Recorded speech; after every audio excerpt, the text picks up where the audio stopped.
ഈ പറയുന്ന പരീക്ഷയ്ക്ക് തയ്യാറെടുക്കാവുന്ന രീതിയിൽ തന്നെ ഈ ആപ്പ് ഡിസൈൻ ചെയ്തിട്ടുള്ളത്. അപ്പോ പിന്നീട് സംസാരിച്ചത് അതുപോലെ തന്നെ ഈ ക്ലാസ്സിൽ ജോയിൻ ചെയ്യുന്നവർക്ക് ഒരു ഈ സിലബസിനനുസൃതമായി ഒരു ഡീറ്റെയിൽഡ് റാങ്ക് ഫയൽ തയ്യാറാക്കി നൽകുമെന്നുള്ള കാര്യമാണ് പറഞ്ഞത്. നമ്മളതിന്റെ വർക്ക് സ്റ്റാർട്ട് ചെയ്തിട്ടുണ്ട് ഇതിനകം തന്നെ. പരമാവധി വേഗതയിൽ ആ റാങ്ക് ഫയൽ നിങ്ങളിലേക്ക് എത്തിക്കാനുള്ള ഒരു ശ്രമം ഞങ്ങളുടെ ഭാഗത്ത് നിന്ന് ഉണ്ടാകുമെന്നുള്ളതാണ് സൂചിപ്പിക്കാനുള്ളത്. ആ റാങ്ക് ഫയൽ നിങ്ങളുടെ എല്ലാ തസ്തികയുടെയും സിലബസ് പ്രകാരമുള്ള ഡീറ്റെയിൽഡ് നോട്ട് ആയിരിക്കും അതിനകത്ത് ഉൾപ്പെടുത്തുക. ആ നിലയിൽ ഒരു റാങ്ക് ഫയൽ കൂടി തയ്യാറാക്കി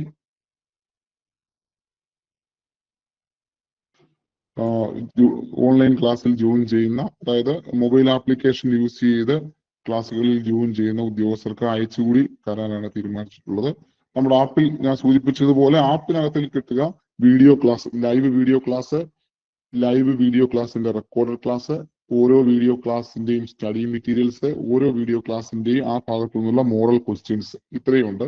അതിനുപരിയായി ആപ്പിൽ ക്വസ്റ്റ്യൻ ആൻസേഴ്സ് എന്ന് പറയുന്ന ഫോൾഡറിൽ എല്ലാ ടോപ്പിക്കിന്റെയും ക്വസ്റ്റ്യൻസ് അപ്ലോഡ് ചെയ്തുകൊണ്ടിരിക്കുകയാണ്. ഇപ്പോൾ തന്നെ നിരവധിയായ ടോപ്പിക്കിന്റെ ക്വസ്റ്റ്യൻസ് ആപ്പിൽ അപ്ലോഡ് ചെയ്തിട്ടുണ്ട്. അതുപോലെ തന്നെ PDF സ്റ്റഡി മെറ്റീരിയൽ എന്ന് പറയുന്ന ഒരു പ്രത്യേക ഫോൾഡർ ഉണ്ട്. ആ ഫോൾഡറിൽ എല്ലാ ടോപ്പിക്കിന്റെയും നോട്ട്സ് ഒരുമിച്ച് തന്നെ ഓരോ നോട്ടായിട്ട് തന്നെ അപ്ലോഡ് ചെയ്ത് വെച്ചിട്ടുണ്ട് എന്നുള്ളതാണ് സൂചിപ്പിക്കാനുള്ളത്. പിന്നെ എല്ലാ ദിവസവും എക്സാം ഉണ്ടാകും. ആ എക്സാമിന് പ്രത്യേകത, ആ എക്സാം അറ്റൻഡ് ചെയ്ത് കഴിഞ്ഞാൽ നിങ്ങൾക്ക് എത്ര എണ്ണം ശരിയായി എത്ര എണ്ണം തെറ്റ് വന്നു എന്നറിയാൻ പറ്റും. ഏതൊക്കെ ക്വസ്റ്റ്യൻ ആണ് തെറ്റിയത്, ഏതൊക്കെ ക്വസ്റ്റ്യൻ ആണ് ശരിയായത് എന്നുള്ളത് നമുക്കറിയാൻ പറ്റും. അതിന്റെ എക്സാം ഹിസ്റ്ററി നിങ്ങൾ ആപ്പിൽ തന്നെ കാണും. കുറെ ദിവസങ്ങൾക്ക് ശേഷം നോക്കിയാലും ഏതാണ് ശരിയായത് ഏതാണ് തെറ്റായത് എന്നൊക്കെ നിങ്ങൾക്ക് തന്നെ മനസ്സിലാക്കാൻ പറ്റുന്ന രീതിയിലാണ് ആപ്പ് ഡിസൈൻ ചെയ്തിട്ടുള്ളത് എന്നുള്ളതാണ് സൂചിപ്പിക്കാനുള്ളത്. ഇതാണ് പൊതുവിൽ നമ്മുടെ ഇതിനൊക്കെ പുറമെയാണ് ഈ സിലബസ് പ്രകാരമുള്ള ഒരു റാങ്ക് ഫയൽ അല്ലെങ്കിൽ സ്റ്റഡി നോട്ട്സ് കൂടി പ്രിന്റ് ചെയ്ത് പബ്ലിഷ് ചെയ്ത് നിങ്ങൾ ജോയിൻ ചെയ്യുന്ന ക്ലാസ്സുകളിൽ ജോയിൻ ചെയ്യുന്ന ഉദ്യോഗസ്ഥർക്ക് നൽകുവാൻ തീരുമാനിച്ചിട്ടുള്ളത്. നമ്മുടെ ക്ലാസ്സുകൾ നയിക്കുന്നത് അതാത് വിഷയങ്ങളിലെ എക്സ്പേർട്ട് ആയിട്ടുള്ള അധ്യാപകരാണ്. അവരുടെയൊക്കെ ക്ലാസ്സുകൾ നിങ്ങൾക്ക് ഡെമോ ക്ലാസ് ആയി തന്നിട്ടുണ്ട്. നിങ്ങൾക്ക് ഈസിയായി ഈ കാര്യങ്ങൾ ഇപ്പൊ ഉദ്യോഗസ്ഥർ എന്ന നിലയിൽ മറ്റ് ഒരാൾ പഠിക്കുന്ന നിലയിലൊക്കെ സമയമെടുത്ത് പഠിക്കാനൊന്നും കഴിയില്ല.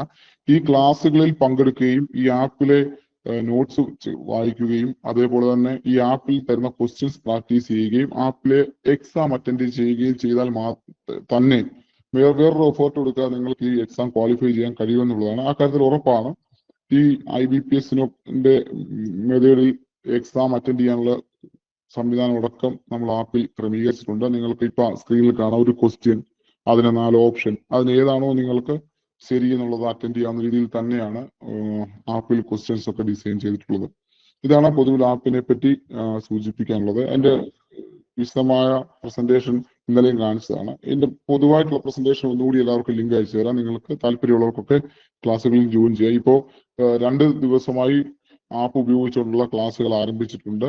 അതുപോലെ ഒരു ദിവസത്തെ എക്സാം എഴുതി കഴിഞ്ഞാൽ നിങ്ങൾക്ക് ഈ എത്രാമത്തെ പൊസിഷനിലാണ് നിങ്ങൾ എത്തി നിൽക്കുന്നതെന്ന് അവരവർക്ക് അറിയാൻ കഴിയും. അതായത് എക്സാമിന് ശേഷം യുവർ റാങ്ക്, നിങ്ങളുടെ റാങ്ക് എത്രയാണെന്നുള്ളത് നിങ്ങൾക്ക് മനസ്സിലാവുന്ന രീതിയിലൊക്കെയുള്ള ഒരു സെൽഫ് അസസ്മെന്റ് നടത്താനുള്ള ഒരു ഭാഗം കൂടി ആപ്പിൽ ക്രമീകരിച്ചിട്ടുണ്ട്. അതാണ് ഞങ്ങളുടെ കോച്ചിങ് ക്ലാസ്സിനെ സംബന്ധിച്ച് പറയാനുള്ളത്. ഞാൻ സൂചിപ്പിച്ചത് നമ്മുടെ ക്ലാസ്സുകളൊക്കെ എടുക്കുന്നത് അതാത് മേഖലയിലെ വിദഗ്ധരായ അധ്യാപകരാണ്. നമുക്ക് പ്രധാനമായും ബാങ്കിങ് ആണ് എല്ലാ തസ്തികയിലേക്കുള്ള പരീക്ഷയുടെ പ്രധാനപ്പെട്ട ടോപ്പിക്കുകളായി വരുന്നത്. ക്ലർക്കിനും അക്കൗണ്ടൻസി വരുന്നുണ്ട്. പിന്നെ ജനറൽ നോളജ് വരുന്നുണ്ട്.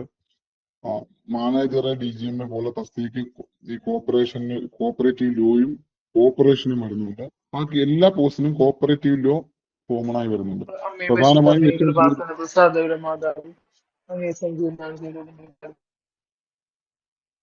ഈ കൂടുതൽ ടോപ്പിക്കും വരുന്നത് ബാങ്കിങ്ങിന്റെ ഭാഗത്ത് നിന്നാണ്.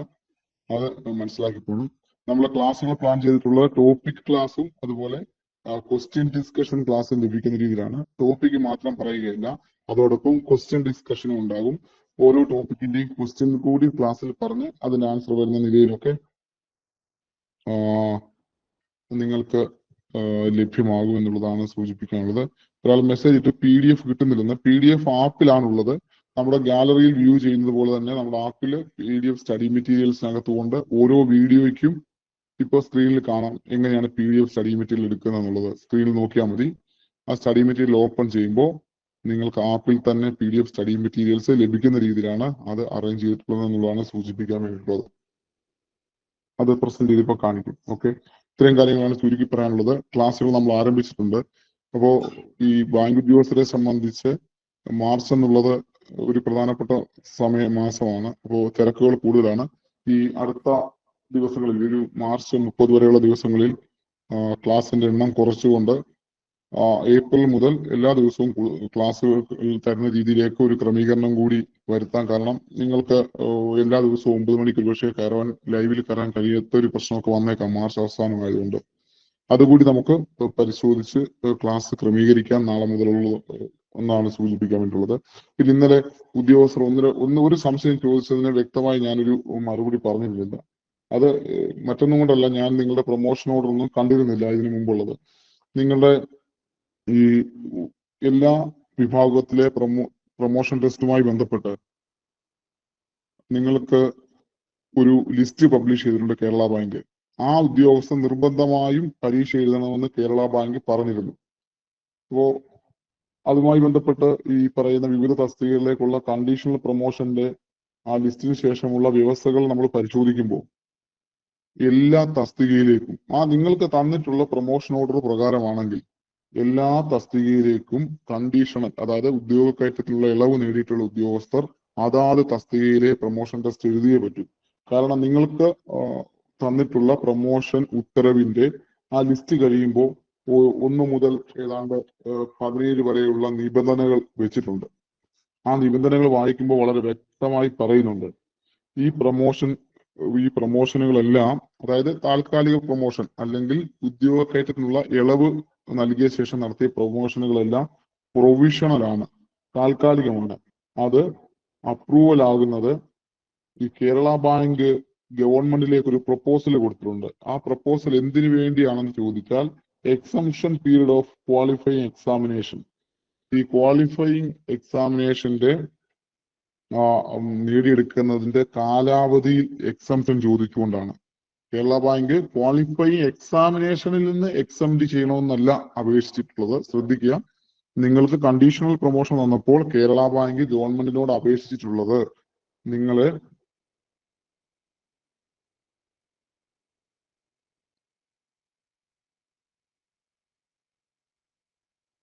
നിങ്ങൾക്ക് പ്രൊമോഷൻ തന്നപ്പോൾ നിങ്ങളുടെ എല്ലാം ആ ഓർഡർ ഉള്ളത് കൊണ്ട് ഞാൻ വേണമെങ്കിൽ അത് പ്രസന്റ് ചെയ്ത് കാണിക്കാം. അതിൽ പറയുന്നുണ്ട് ഈ പ്രൊമോഷൻ കണ്ടീഷണൽ പ്രൊമോഷൻ തന്നപ്പോൾ ഗവൺമെന്റിനോട് കേരള ബാങ്ക് അപേക്ഷിച്ചിട്ടുള്ളത് ഈ സ്ഥാനക്കയറ്റത്തിനുള്ള പരീക്ഷയിൽ നിന്ന് ഇളവ് നൽകണമെന്നല്ല അപേക്ഷിച്ചിട്ടുള്ളത്, മറിച്ച് four extension of exemption period of qualifying examination എന്നാണ്. അതായത് ക്വാളിഫയിങ് എക്സാമിനേഷൻ അത് നേടിയെടുക്കേണ്ട കാലയളവിന് ഇളവ് തേടിക്കൊണ്ടാണ് കേരള ബാങ്ക് അപേക്ഷിച്ചിട്ടുള്ളത്.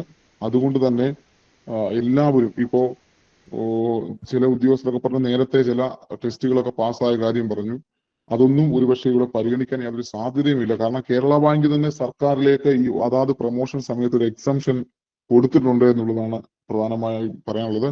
അത് സ്ഥാനക്കയറ്റ പരീക്ഷയിലുള്ള ഇളവല്ല, ആ സ്ഥാനക്കയറ്റ പരീക്ഷ യോഗ്യത നേടുന്നതിനുള്ള കാലയളവിന്റെ ഇളവിനാണ് അപേക്ഷിച്ചിട്ടുള്ളത്. അപ്പോൾ എല്ലാവരും കൃത്യമായും അത് നേടിയെടുക്കണം എന്നുള്ളതാണ് സൂചിപ്പിക്കാനുള്ളത്. ഇന്നലെ ഈ സംശയം ചോദിക്കുമ്പോൾ ഈ ഓർഡർ ഞാൻ കണ്ടിരുന്നില്ല. ഇപ്പോൾ സ്ക്രീനിൽ നിങ്ങൾ നോക്കിയാൽ കാണാം നിങ്ങളുടെ ഓരോ തസ്തികയിലേക്കുള്ള പ്രൊമോഷനുമായി ബന്ധപ്പെട്ട് ഓർഡറിൽ തന്നിട്ടുള്ള ഇളവിലെ കണ്ടീഷൻസ് ആണ്. അത് വായിച്ചാൽ തന്നെ നിങ്ങൾക്ക് പറയും. ഇപ്പോൾ നിങ്ങൾ സ്ക്രീൻ നോക്കിയാൽ മതി. ആ രണ്ടാമത്തെ കണ്ടീഷനിലെ രണ്ടാമത്തെ ലൈൻ മുതൽ കൃത്യമായി പറയുന്നുണ്ട് the government of Kerala four extension of exemption period of qualifying examination തന്നെ പറയുന്നതാണ്. അതാണ് റിക്രൂട്ട്മെന്റ് റൂൾ പറഞ്ഞത് പ്രകാരം. അപ്പോൾ എല്ലാവരും അതാ തസ്തികയിലേക്കുള്ള എക്സാം എഴുതേണ്ടി വരുമെന്നുള്ളതാണ് ഈ ഉത്തരവ് പ്രകാരം. ഈ ഉത്തരവ് വ്യാഖ്യാനിച്ചാൽ നമുക്ക് മനസ്സിലാവുന്നത് എന്നുള്ളതാണ്.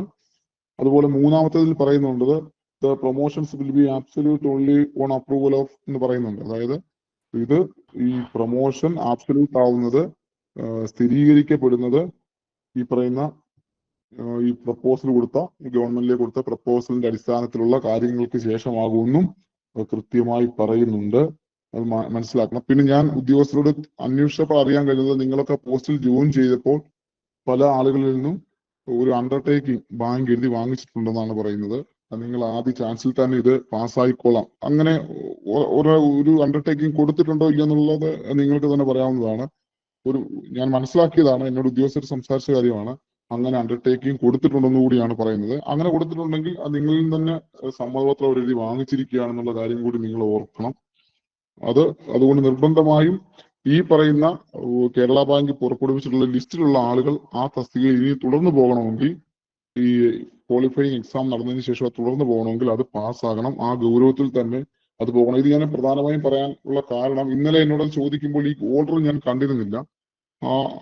കാണാത്തൊരു ഓർഡർ ഉള്ളത് കൊണ്ട് എനിക്കൊന്നും പറയാനും കഴിയില്ല. വിശദമായി ഒരു ഉദ്ദേശമാണ് പറയുന്നത്. പക്ഷെ ഇതിനകത്ത് ഇത് വ്യക്തമായി പറയുന്നുണ്ട്. നിങ്ങൾ ആ ഓരോ ക്ലോസുകളും 1 മുതൽ 17 വരെയുള്ള ക്ലോസുകളുണ്ട്. അതിനകത്തെല്ലാം ഇത് കൃത്യമായി പറയുന്നുണ്ട്. ഓരോരോ കാര്യങ്ങളും പറയുന്നുണ്ട്. അതുപോലെ ഈ മലപ്പുറം ജില്ലയെ സംബന്ധിച്ച് ഒരു കാര്യം ചോദിച്ചിരുന്നു. അതിനെ സംബന്ധിച്ച് ഈ 13ാമത്തെ ക്ലോസിൽ പറയുന്നുണ്ട്, ഈ നിലവിൽ നൽകിയിട്ടുള്ള പ്രൊമോഷനൊക്കെ നൽകിയിട്ടുണ്ട്. പക്ഷേ മലപ്പുറം ഡിസ്ട്രിക്ട് കോഓപ്പറേറ്റീവ് ബാങ്കിലെ ജീവനക്കാരുടെ കേഡർ ഇന്റഗ്രേഷൻ പൂർത്തീകരിക്കുന്നതിന് മുറയ്ക്ക് ഈ പറയുന്ന സീനിയോറിറ്റിയിൽ വ്യത്യാസം ഉണ്ടാകുമെന്നും പറയുന്നുണ്ട്. അപ്പോൾ ഈ പറയുന്ന നിലവിലുള്ള സീനിയോറിറ്റി ലിസ്റ്റിലേക്ക് ആ പ്രൊസീജിയർ എന്തുമാത്രമായെന്നൊന്നും എനിക്കറിയില്ല. മലപ്പുറം ഡിസ്ട്രിക്ട് കോഓപ്പറേറ്റീവ് ബാങ്കിലെ അതാത് തസ്തികയിലെ ഇന്റഗ്രേഷനുമായി ബന്ധപ്പെട്ടുള്ള സീനിയോറിറ്റി കൂടി ഇതിനകത്ത് ഉൾപ്പെട്ട് വരുമെന്നുള്ളത് കൂടി മനസ്സിലാക്കണം. അപ്പോൾ മലപ്പുറം ഡിസ്ട്രിക്ട് കോഓപ്പറേറ്റീവ് ബാങ്ക് ജീവനക്കാർക്കും ഇതെല്ലാം തന്നെ ബാധകമാകുമെന്നുള്ളതാണ്. കാരണം കേരള ബാങ്ക് അവരുടെ ജീവനക്കാർക്ക് കൊടുത്തിട്ടുള്ള പ്രൊമോഷൻ ഉത്തരവിൽ തന്നെ പറയുകയാണ്, മലപ്പുറം ഡിസ്ട്രിക്ട് കോഓപ്പറേറ്റീവ് ബാങ്കിലെ എംപ്ലോയീസിന് പഴയ മലപ്പുറം ഡിസ്ട്രിക്ട് കോഓപ്പറേറ്റീവ് ബാങ്കിലെ എംപ്ലോയീസിന്റെ കേഡർ ഇന്റഗ്രേഷൻ നടക്കുകയാണ്. അതിനനുസരിച്ച് subject to the changes in the seniority of the employees, അതിനനുസരിച്ച് സ്വാഭാവികമായിട്ടും സീനിയോറിറ്റിയിലും ചേഞ്ച് ഉണ്ടാകും എന്നൊക്കെ പറയുന്നുണ്ട്. ഇതൊക്കെ നിങ്ങൾക്കറിയാവുന്ന കാര്യമായിരിക്കും. പക്ഷെ ഞാനിത് കണ്ടതുകൊണ്ട് ഞാൻ ഒന്നുകൂടെ ഇന്നലെ ചോദിച്ചതിന്റെ അടിസ്ഥാനത്തിൽ പറയുന്നുള്ളതേ ഉള്ളൂ. ഞാൻ ഒത്തിരി അങ്ങനത്തെ കാര്യങ്ങളൊന്നും പറഞ്ഞ് നിങ്ങളെ ബോറടിപ്പിക്കുന്നില്ല. അപ്പോ ഇങ്ങനെയാണ് കാര്യങ്ങളെന്ന് കൂടി മനസ്സിലാക്കുക. ഇങ്ങനെയൊക്കെ നിങ്ങളുടെ തന്നിട്ടുള്ള ഉത്തരവിനകത്തിൽ ഇങ്ങനെ കൂടിയൊക്കെ കാര്യങ്ങളുണ്ട്. അപ്പോൾ ഈ ലിസ്റ്റിൽ വന്നവർക്ക് പ്രൊമോഷൻ ടെസ്റ്റ് നിശ്ചയമായും 1ാമത്തെ അവസരത്തിൽ തന്നെ പാസ്സാകണം എന്നുള്ള കാര്യം മറ്റുള്ള ഉദ്യോഗസ്ഥരോട് കൂടി ഒന്ന് ഷെയർ ചെയ്യുന്നത് നന്നായിരിക്കും. പിന്നീട് ഏത് കാറ്റഗറിയിലേക്കുള്ള എക്സാം ആണോ നടക്കുന്നത് അതിന്റെ തൊട്ട് താഴെയുള്ള കാറ്റഗറിയിലെ ഉദ്യോഗസ്ഥർക്ക് സ്വാഭാവികമായിട്ടും ഇതൊക്കെ അറ്റൻഡ് ചെയ്യാനും കഴിയും എന്നുള്ളതാണ് പൊതുവിൽ സൂചിപ്പിക്കുവാൻ വേണ്ടിയിട്ടുള്ളത്.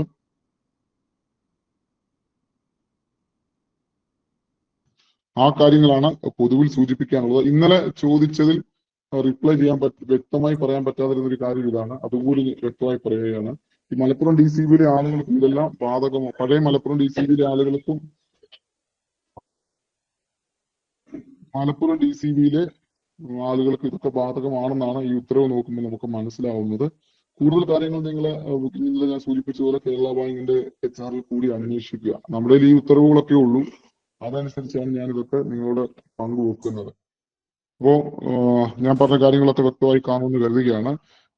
പിന്നീട് റെഗുലർ ക്ലാസ്സിൽ ജോയിൻ ചെയ്തിട്ടുള്ള ഉദ്യോഗസ്ഥരെ സംബന്ധിച്ച് അവര് നിർബന്ധമായും ഡെയിലിയുള്ള ടുഡേയ്സ് എക്സാം എന്ന് പറയുന്ന ഫോൾഡറിലെ എക്സാം നിങ്ങൾ എഴുതണം.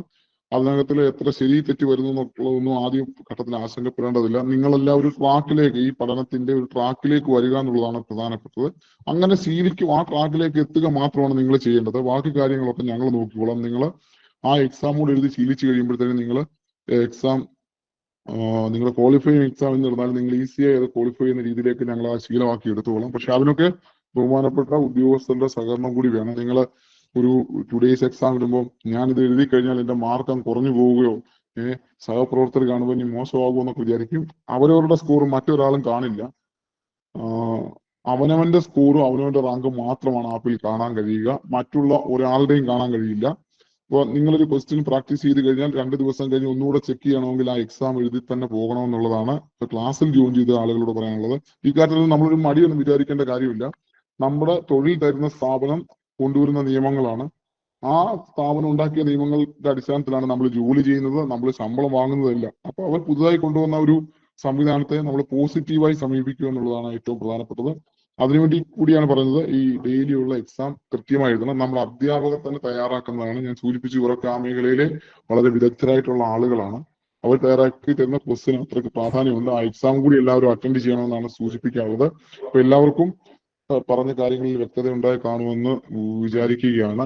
നിങ്ങൾക്ക് ഇതൊക്കെ സംബന്ധിച്ച് ഒരുപക്ഷെ ഞാൻ ഈ പറഞ്ഞ കാര്യങ്ങൾ വേഗതയിൽ പറയുമ്പോൾ നിങ്ങൾക്ക് ഞാൻ പറയുന്ന കാര്യങ്ങൾ ഒരുപക്ഷെ നിങ്ങൾക്ക് മനസ്സിലാകണമെന്നില്ല. നിങ്ങൾക്ക് എന്തെങ്കിലും ഇത് സംബന്ധിച്ച് കൂടുതൽ സംശയങ്ങൾ ഉണ്ടെങ്കിൽ ഞാനിപ്പോൾ ഒരു നമ്പർ ഇതിലേക്ക് ഈ ടെക്സ്റ്റിലേക്ക് ടൈപ്പ് ചെയ്തിരുന്നുണ്ട്. ആ നമ്പറിലേക്ക് വിളിക്കുകയോ മെസ്സേജ് അയക്കുകയോ ചെയ്താൽ മതി. 977816549. ഒന്നുകൂടെ പറയാം, 977816549. ഞാനിപ്പോ ഒരു ടെക്സ്റ്റ് മെസ്സേജ് ആയിട്ട് ഇട്ടിട്ടുണ്ട്. നിങ്ങൾ ആ ചാറ്റിലേക്ക് ഒന്ന് നോക്കിയാൽ മതി, അത് കാണാൻ വേണ്ടി കഴിയും. ആ നമ്പറിലേക്ക് സംശയം ഉണ്ടെങ്കിൽ വാട്സാപ്പ് ചെയ്താലോ അല്ലെങ്കിൽ സൗകര്യമുള്ള സമയത്ത് വിളിച്ചാൽ കാര്യങ്ങൾ കൂടുതൽ ഇങ്ങനത്തെ കാര്യങ്ങൾ റിപ്ലൈ ചെയ്യൂടെ ചെയ്യാവുന്നതാണ്. എല്ലാ കാര്യങ്ങളും ഒരു ഗൂഗിൾ മീറ്റ് ഷെയർ ചെയ്യാൻ പോകാൻ കഴിയില്ല, അതിന്റെ പ്രശ്നമുണ്ട്. പറഞ്ഞ കാര്യങ്ങളൊക്കെ വ്യക്തതയെ കാണുമെന്ന് കരുതുകയാണ്. നമ്മുടെ സാറ് റെഡി ആയിട്ടുണ്ട്. ഇന്നത്തെ നമ്മുടെ ക്ലാസ് നയിക്കുന്നത് രവീന്ദ്രനാഥ് സാറാണ്. സാറിനെ നിങ്ങൾക്ക് എല്ലാവർക്കും അറിയാവുന്ന കരുതുകയാണ്. പ്രത്യേകിച്ച് ഇനി സാറിനെ പരിചയപ്പെടുത്തേണ്ട കാര്യമില്ല. നമ്മുടെ ഈ ക്ലാസ്സിന്റെയൊക്കെ ബാക്ക് ബോണായിട്ട് നിൽക്കുന്നത് സാറാണ്. സാറിന്റെ തന്നെ കുറെ സ്റ്റുഡൻസ് നേരത്തെ JIB CIB ഒക്കെ സാറിന്റെ ക്ലാസ്സുകളിൽ പങ്കെടുത്ത് ട്രാക്ക് ചെയ്ത ആളുകൾ ഈ ക്ലാസ്സിലും പങ്കെടുക്കുന്നുണ്ടെന്നൊക്കെ അറിയാം. അങ്ങനെയുള്ള ആളുകളൊക്കെ ആ ഡീറ്റെയിൽസ് ഒക്കെ നമ്മളെ അറിയിച്ചുകൊണ്ട് സൂചിപ്പിച്ചതാണ്. അപ്പോൾ സാറ് റെഡിയാണ്, നമുക്ക് ക്ലാസ്സിലേക്ക് പോകാം. സംശയങ്ങൾ കൂടുതലുണ്ടെങ്കിൽ ഞാനിപ്പോൾ പറഞ്ഞ നമ്പറിലേക്ക്, ആ നമ്പർ ഞാനിപ്പോൾ മെസ്സേജ് ആയിട്ട് ഇട്ടിട്ടുണ്ട്. ഇൻ കോൾ മെസ്സേജസിൽ ഒന്ന് സെലക്ട് ചെയ്താൽ മതി. ആ നമ്പർ കാണാം, അതിലേക്ക് കൂടി വിളിച്ചാൽ അറിയാവുന്ന കാര്യങ്ങളൊക്കെ ഇക്കാര്യത്തിൽ ഷെയർ ചെയ്യാമെന്നുള്ളതാണ് സൂചിപ്പിക്കാനുള്ളത്. ഓക്കെ സാറേ, നമുക്കപ്പോൾ ക്ലാസ്സിലേക്ക് പോകാം.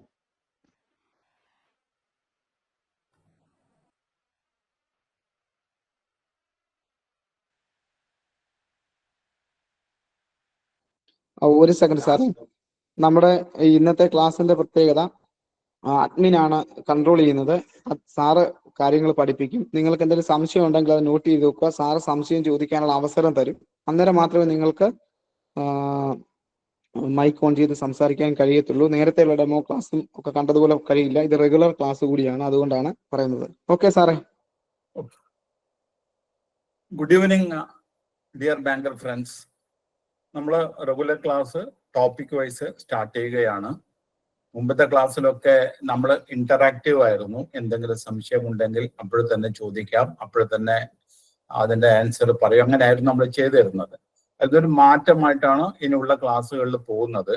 അതിന്റെ കാരണം ഒരുപാട് ആൾക്കാർ ഒന്നിച്ചിരിക്കുമ്പോൾ പലരും മൈക്ക് മ്യൂട്ട് ചെയ്യാൻ മറന്നു പോകുന്നു, ഡിസ്റ്റർബൻസ് ഉണ്ടാകുന്നു. പലർക്കും ഒത്തിരി ആൾക്കാർക്ക് അതിന്റെ പ്രശ്നം വരുന്നു. അതുകൊണ്ടാണ് ഇങ്ങനെ ചെയ്യുന്നത്. നമ്മൾ 1.5 മണിക്കൂറാണ് ക്ലാസ്. 1.5 മണിക്കൂറിൽ ആദ്യത്തെ 1 അവർ ഞാൻ സംസാരിക്കുന്നതായിരിക്കും, ക്ലാസ്സിനെ പറ്റി ഡിസ്കഷൻ നടത്തുന്നതായിരിക്കും. അത് കഴിഞ്ഞിട്ട് ½ ആൻ അവർ നമ്മൾ MCQs ഡിസ്കസ് ചെയ്യും, അതുപോലെ ഡൗട്ട് ക്ലാരിഫിക്കേഷൻ. ഇതാണ് ചെയ്യുന്നത്. ഇത് ക്ലാസ് എടുക്കുമ്പോൾ ഞാൻ പറയുന്നത് ശ്രദ്ധിച്ച് കേൾക്കുക. രണ്ടാമത് നമ്മൾ PPT ഇവിടെ കൊടുത്തിട്ടുണ്ട്, എല്ലാം ബോൾഡായിട്ടാണ് കൊടുത്തിട്ടുള്ളത്. PPT നിങ്ങൾക്ക് വായിക്കുക. ഒന്ന്, ഞാൻ പറയുന്നത് നിങ്ങൾ കേൾക്കുന്നു. രണ്ടാമത്, ഈയുടെ നോട്ട് നിങ്ങൾ വായിക്കുന്നു. മൂന്നാമത്, നിങ്ങൾ എപ്പോഴും ക്ലാസ്സിൽ വരുമ്പോഴും ഒരു നോട്ട് ബുക്കും പെന്നും കയ്യിൽ കരുതണം. നോട്ട് ബുക്ക് പെന്ന് കരുതണം. അത് ടോപ്പിക് വൈസ് ആ മെയിൻ പോയിന്റ്സ് നിങ്ങൾ അവിടെ എഴുതി വെക്കണം. ഇത് 3ഉം ആകുമ്പോൾ നിങ്ങളുടെ മനസ്സിൽ ഡെഫിനറ്റ്ലി അത് രജിസ്റ്റർ ചെയ്യും, നിങ്ങളുടെ ബ്രെയിനിൽ രജിസ്റ്റർ ചെയ്യും. 3 തരത്തിലാണ് വരുന്നത് ഇൻപുട്സ് പോകുന്നത്. നമ്മുടെ ക്ലാസ് എടുക്കുന്നത് ശ്രദ്ധിച്ച് കേൾക്കുന്നു, രണ്ടാമത് അത് വായിക്കുന്നു, മൂന്നാമത് നിങ്ങൾ മെയിൻ പോയിന്റ്സ് നോട്ട് ചെയ്യുന്നു. അപ്പോൾ നിങ്ങളുടെ ബ്രെയിനിൽ എന്തൊക്കെയാണ് ക്ലാസ് എടുത്തത് അത് നന്നായിട്ട് രജിസ്റ്റർ ചെയ്യാൻ സാധ്യതയുണ്ട്. നിങ്ങൾ എഴുതിയിരിക്കുന്ന നോട്ടുകൾ ഒന്നുകൂടെ റിവൈസ് ചെയ്യുമ്പോൾ നിങ്ങൾക്ക് പെട്ടെന്ന് അത് വീണ്ടും ഓർമ്മയിൽ വരാനും സാധ്യതയുണ്ട്. അങ്ങനെ ഫുള്ളായിട്ട് മറന്നു പോകാൻ സാധ്യതയില്ല. അപ്പൊ ഫസ്റ്റ് 1 അവർ കഴിഞ്ഞാൽ നമ്മൾ എന്തൊക്കെയാണ് ഡിസ്കഷനും ആ കാര്യങ്ങളൊക്കെ നമ്മൾ ചെയ്യുന്നതായിരിക്കും. അപ്പൊ ഇന്ന് നമ്മൾ ഇതിൽ ആദ്യം കൊടുത്തിരിക്കുന്നത് AML KYC ആണ്. AML എന്ന് പറഞ്ഞാൽ നമ്മൾ കഴിഞ്ഞ പ്രാവശ്യം ഡിസ്കസ് ചെയ്തതാണ്. AML എന്ന് പറഞ്ഞാൽ ആന്റി മണി ലോണ്ടറിങ്. മണി ലോണ്ടറിങ്ങിന് എഗ്നിസ്റ്റ് ആയിട്ടുള്ള മെഷേഴ്സ് ആണ് AML. രണ്ടാമത് KYC, നോ യുവർ കസ്റ്റമർ. KYCയിൽ നമ്മുടെ ഇന്ത്യയിൽ ഇൻസ്ട്രക്ഷൻ തരുന്നത്, ബാങ്കുകൾക്ക് ഇൻസ്ട്രക്ഷൻ തരുന്നത് RBI ആണ്. RBI ആണ് ബാങ്കുകൾക്ക് ഇന്ത്യയിൽ ഇൻസ്ട്രക്ഷൻ കൊടുക്കുന്നത്.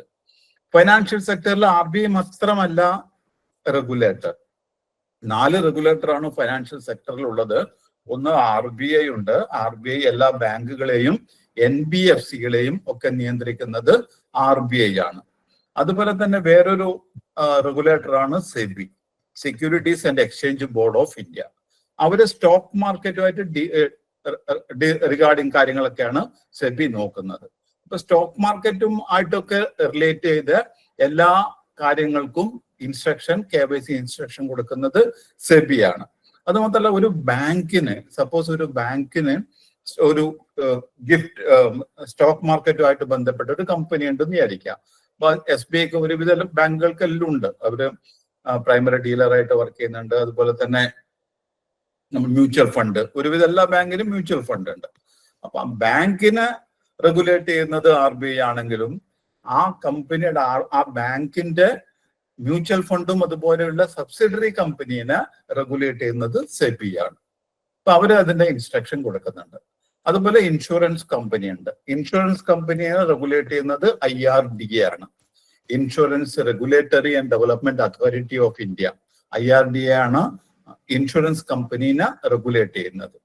അതുപോലെ തന്നെ ഒരു ബാങ്കിന് ഇൻഷുറൻസ് ബിസിനസ് ഉണ്ട്. ഫോർ എക്സാമ്പിൾ SBIക്ക് ജനറൽ ഇൻഷുറൻസ് ഉണ്ട്. ഒരുവിധം എല്ലാ പ്രമുഖ ബാങ്കുകൾക്കും ഇൻഷുറൻസ് കമ്പനീസ് ഉണ്ട്. അപ്പൊ അവരുടെ കാര്യങ്ങൾ, ആ കമ്പനിയുടെ കാര്യങ്ങൾ റെഗുലേറ്റ് ചെയ്യുന്നത് IRDA ആണ്. നാലാമത്തെ ഫൈനാൻഷ്യൽ സെക്ടറാണ്, റെഗുലേറ്റർ ആണ് PFRDA. PFRDA എന്ന് പറഞ്ഞാൽ പ്രൊവിഡന്റ് ഫണ്ടും ഇതൊക്കെ ആയിട്ടുള്ള കാര്യങ്ങൾ റെഗുലേറ്റ് ചെയ്യുന്നതാണ്. 4 ഫൈനാൻഷ്യൽ സെക്ടർ റെഗുലേറ്റേഴ്സ് ആണ് ഉള്ളത്. RBI, SEBI, IRDA, PFRDA, provident fund regulatory and development authority of India. ബാങ്കുകൾക്ക് RBI ഏത് സെക്ഷൻ പ്രകാരമാണ് ബാങ്കുകൾക്ക് ഇൻസ്ട്രക്ഷൻ കൊടുക്കുന്നത്? മെയിൻ ആയിട്ട് RBIക്ക് കൺട്രോൾ കിട്ടുന്നത് BR ആക്ടും RBI ആക്ടും ആണ്. BR ആക്ടിലെ കൂടെയാണ് മാക്സിമം RBIക്ക് ബാങ്കിനെ റെഗുലേറ്റ് ചെയ്യാൻ പവേഴ്സ് കിട്ടുന്നത്. ഇപ്പൊ KYC ഇൻസ്ട്രക്ഷൻ കൊടുക്കുന്നത് ബാങ്കുകൾക്ക് ആസ് പെർ വിച്ച് സെക്ഷൻ? അങ്ങനെ ഒരു ക്വസ്റ്റ്യൻ വരികയാണെങ്കിൽ അതിന്റെ answer is section 35A of banking regulation act പ്രകാരമാണ് RBI ബാങ്കുകൾക്ക് ഈ AML, KYC സംബന്ധമായ എല്ലാ ഇൻസ്ട്രക്ഷനും കൊടുക്കുന്നത് wide section 35A of banking regulation act. ഇത് ആമുഖമായി പറഞ്ഞു എന്നേ ഉള്ളൂ. നമുക്ക് നോട്ട്സിലേക്ക് പോകാം. AML, KYC നോട്ട്സിലേക്ക് പോകാം. എന്താണ് മണി ലോണ്ടറിങ്? മണി ലോണ്ടറിങ് എന്ന് പറഞ്ഞാൽ എന്താണ്? നമ്മൾ കഴിഞ്ഞ ഒരു ക്ലാസ്സിൽ പറഞ്ഞു. ലോണ്ടറിങ് നമ്മൾക്കറിയാം, ലോണ്ടറി സർവീസ് അറിയാം. തുണി, മുഷിഞ്ഞ തുണി അത് അലക്കി വെടുപ്പാക്കി നമുക്ക് യൂസ് ചെയ്യാൻ പാകത്തിൽ റെഡിയാക്കുന്നതിനാണ് ലോണ്ടറിങ് എന്ന് പറയുന്നത്. മണി ലോണ്ടറിങ് എന്താണ്? കള്ളപ്പണം വെളുപ്പിക്കുന്നത്, അതാണ് മണി ലോണ്ടറിങ്. ഇല്ലീഗലി ഒബ്റ്റെയിൻ ചെയ്ത മണി, ലീഗൽ അല്ലാതെ ഇല്ലീഗൽ വഴിയിൽ ഒബ്റ്റെയിൻ ചെയ്ത വഴി ബാങ്കിങ്ങോ അല്ലെങ്കിൽ മറ്റ് സംവിധാനങ്ങളിലൂടെ കൂടിയോ ലീഗൽ മണി ആക്കി കൺവേർട്ട് ചെയ്യുന്നതിനെയാണ് മണി ലോണ്ടറിങ് എന്ന് പറയുന്നത്. മണി ലോണ്ടറിങ് എന്ന് പറഞ്ഞാൽ എന്താണ്? Illegally obtained money. Money laundering is conversion. അത് കൺവേർട്ട് ചെയ്യുന്നു. മണി എങ്ങനെ കിട്ടിയെന്ന മണി? ഇല്ലീഗലി ഒബ്റ്റെയിൻഡ് മണി, തെറ്റായ വഴിക്ക് കൂടി, നിയമപരമല്ലാതെ ഇല്ലീഗൽ വേല കൂടി കിട്ടിയിരിക്കുന്ന മണി, ഇല്ലിസിറ്റ് വേല കിട്ടിയിരിക്കുന്ന മണി, അത് കൺവേർട്ടിങ് ടു ലീഗൽ മണി, അതിനെയാണ് നമ്മൾ മണി ലോണ്ടറിങ് എന്ന് പറയുന്നു. കള്ളപ്പണം, നേരായ വഴിക്ക് അല്ലാതെ കിട്ടിയിരിക്കുന്ന പണം, അത് ബാങ്കിങ് ചാനലോ അല്ലെങ്കിൽ ഫിനാൻഷ്യൽ ചാനലോ അല്ലെങ്കിൽ മറ്റു ഹവാല വഴിയും പറ്റാം. ബാങ്കിങ് ചാനൽ എല്ലാം സ്ഥലത്തും വേണമെന്നില്ല. അങ്ങനെ ക്ലീൻ മണിയായി, ലീഗൽ മണിയായി. ഇപ്പൊ ബാങ്കിന്റെ ഒരു ചെക്ക് കൊടുത്താൽ അത് that is a legal money, that is a clean money. അങ്ങനെ ആക്കി കൺവേർട്ട് ചെയ്യുന്നതിനെയാണ് നമ്മൾ മണി ലോണ്ടറിങ് എന്ന് പറയുന്നത്. ഈ ഇല്ലീഗൽ മണി എങ്ങനെയാണ് കിട്ടുന്നത്?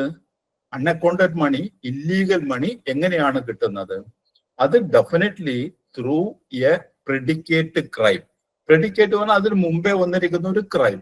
ഏതോ ഒരു ക്രൈം മുഖാന്തരമാണ് ഇല്ലീഗൽ മണി കിട്ടുന്നത്. നേരായ വഴിക്ക് പോയാൽ ഇല്ലീഗൽ മണി ഉണ്ടാവില്ല. ബാങ്കിലത്തെ ഒരാള്, ഒരു മാനേജര് ശമ്പളം കിട്ടുന്നുണ്ടെങ്കിൽ ദാറ്റ് ഇസ് എ ലീഗൽ മണി. പക്ഷെ അദ്ദേഹം ലോൺ കൊടുക്കാൻ കൈക്കൂലി വാങ്ങിച്ചാലോ അത് ഇല്ലീഗൽ മണിയാണ്, അത് അക്കൗണ്ടഡ് മണി അല്ല. ഇങ്ങനെ അക്കൗണ്ടഡ് മണി അല്ലാതെ, അതാണ് നമ്മൾ കള്ളപ്പണം എന്ന് പറയുന്നത്. അപ്പൊ അക്കൗണ്ടഡ് മണി അല്ലാതെ ഇല്ലീഗൽ വേല കൂടി കിട്ടിയിരിക്കുന്ന മണി, അങ്ങനെ എങ്ങനെ കിട്ടിയിരിക്കുന്നത്? ഒരു ക്രൈമാണ്. നമ്മൾ ബ്രൈബ് വാങ്ങിക്കുക എന്ന് പറഞ്ഞാല്, കൈക്കൂലി വാങ്ങിക്കുക എന്ന് പറഞ്ഞാൽ ബ്രൈബാണ്, ഒരു ക്രൈമാണ്. ഇങ്ങനെ ഒരു ക്രൈമിൽ കൂടി കിട്ടിയിരിക്കുന്ന പൈസയാണ്. എന്തൊക്കെയായിരിക്കാം ക്രൈം? ഒരുപാട് ക്രൈം പറയുന്നുണ്ട്. നമ്മൾ PMLA ഒരുപാട് ക്രൈം പറയുന്നുണ്ട്. മെയിൻ ആയിട്ട് പറയുകയാണെങ്കിൽ ഡ്രഗ് ട്രാഫിക്കിംഗ്. നമ്മൾ കേരളത്തിലൊക്കെ ഒരുപാട് പ്രശ്നം വന്നുകൊണ്ടിരിക്കുന്ന ഒരു കാര്യമാണ് ഇപ്പോൾ ഡ്രഗ് ട്രാഫിക്കിംഗ്. ഡ്രഗ് ട്രാഫിക്കിങ്ങിലേക്ക് കൂടി കള്ളപ്പണമാണ് കിട്ടുന്നത്, നേരായ വഴിയല്ല. ഇല്ലീഗൽ ആംസ് ട്രേഡ്, തോക്കും ഇതെല്ലാം ഇഷ്ടംപോലെ കിട്ടാനുണ്ട്. അതൊക്കെ നേരായ വഴിക്കല്ല, ലൈസൻസ് വെച്ചിട്ടല്ല ചെയ്യുന്നത്. ഹ്യൂമൻ ട്രാഫിക്കിംഗ് അതും നടക്കുന്നുണ്ട്. ബ്രൈബ്, കൈക്കൂലി വാങ്ങിക്കുക, കറപ്ഷൻ, എക്സ്റ്റോർഷൻ, ഭീഷണിപ്പെടുത്തിയിട്ട് കാശ് വാങ്ങിക്കുക, ടാക്സ് എവേഷൻ.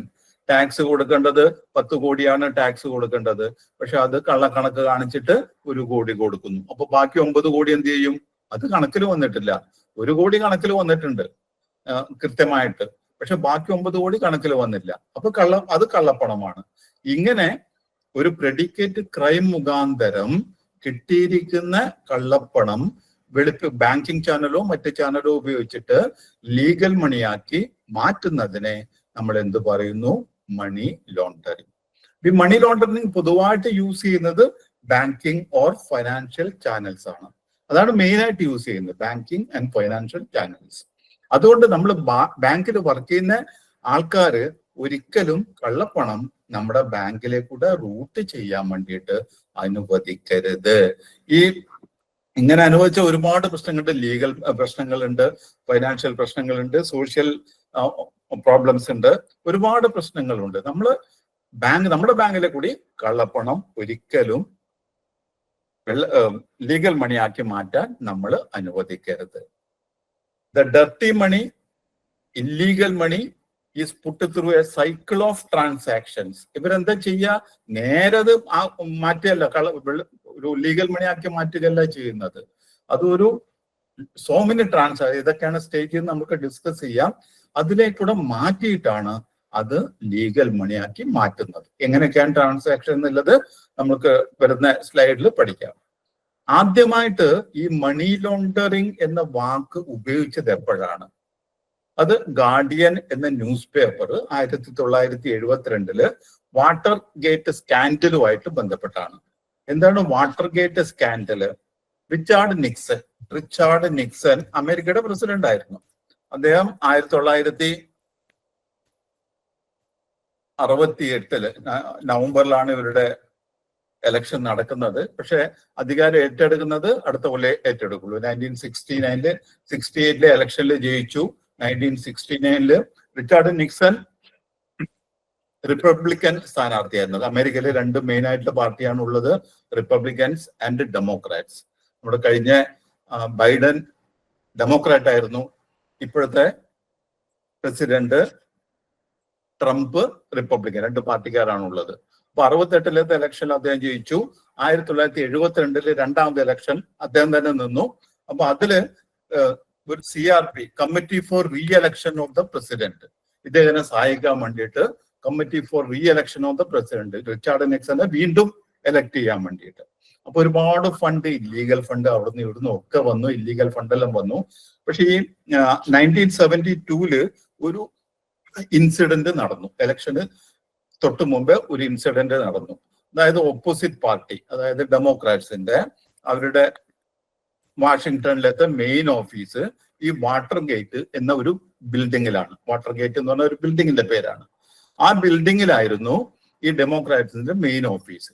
അപ്പൊ അവിടെ ഒരു രാത്രി 17/6/1972 ആ ദിവസം രാവിലെ ഏർലി മോർണിംഗില് 12 മണിക്ക് ശേഷം അവിടുത്തെ ഗാർഡ് നോക്കുമ്പോൾ അതിന്റെ ഗേറ്റ് തുറന്നിട്ടുണ്ട്, ഉള്ളിൽ അനക്കങ്ങൾ കേൾക്കുന്നുണ്ട്. Immediately he called the police ഓടി രക്ഷ ചെയ്തു. അതിനകത്തുനിന്ന് 5 പേരെ പിടിച്ചു, 5 ബർഗ്ലേഴ്സ് അവരെ പിടിച്ചു. ഡെമോക്രാറ്റ്സിന്റെ മെയിൻ ഓഫീസിൽ 5 പേരെ പിടിച്ചു. അവരെന്താണ് അവിടെ ചെയ്തുകൊണ്ടിരുന്നത്? അവരുടെ ഫോണില്, ഇപ്പോഴത്തെ അല്ലല്ലോ, 72-ലാണല്ലോ, 53 കൊല്ലം മുമ്പത്തെ കാര്യമാണ്, ഫോണില് വയർ ടാപ്പ് ചെയ്യായിരുന്നു. അത് ഇവിടെ എന്തൊക്കെ സംസാരങ്ങൾ, എന്തൊക്കെ കാര്യങ്ങൾ ഇവിടെ തീരുമാനിക്കുന്നുണ്ടോ അതൊക്കെ അവർക്ക് കിട്ടാൻ വേണ്ടിയിട്ട്.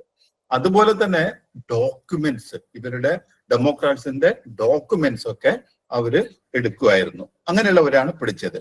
പിന്നെ അതിന്റെ എൻക്വയറി നടന്നപ്പോൾ മനസ്സിലായി ഇവർക്കൊക്കെ ഈ CRP ആയിട്ട്, committee for the re election of the president, Richard നിക്സണായിട്ട് ആ റീ എലക്ഷന്റെ പ്രോസസ്സുമായിട്ട് ബന്ധപ്പെട്ടിട്ടുള്ള ആൾക്കാരൊക്കെയാണ് ഇവർക്കൊക്കെ കാശ് കള്ളപ്പണാണല്ലോ കൊടുക്കുന്നത്. ഇതൊരു ക്രൈമാണ് നടത്തുന്നത്, ബർഗ്ലറി ഒരു ക്രൈമാണ്. അതിന് കാശ് കൊടുത്തു.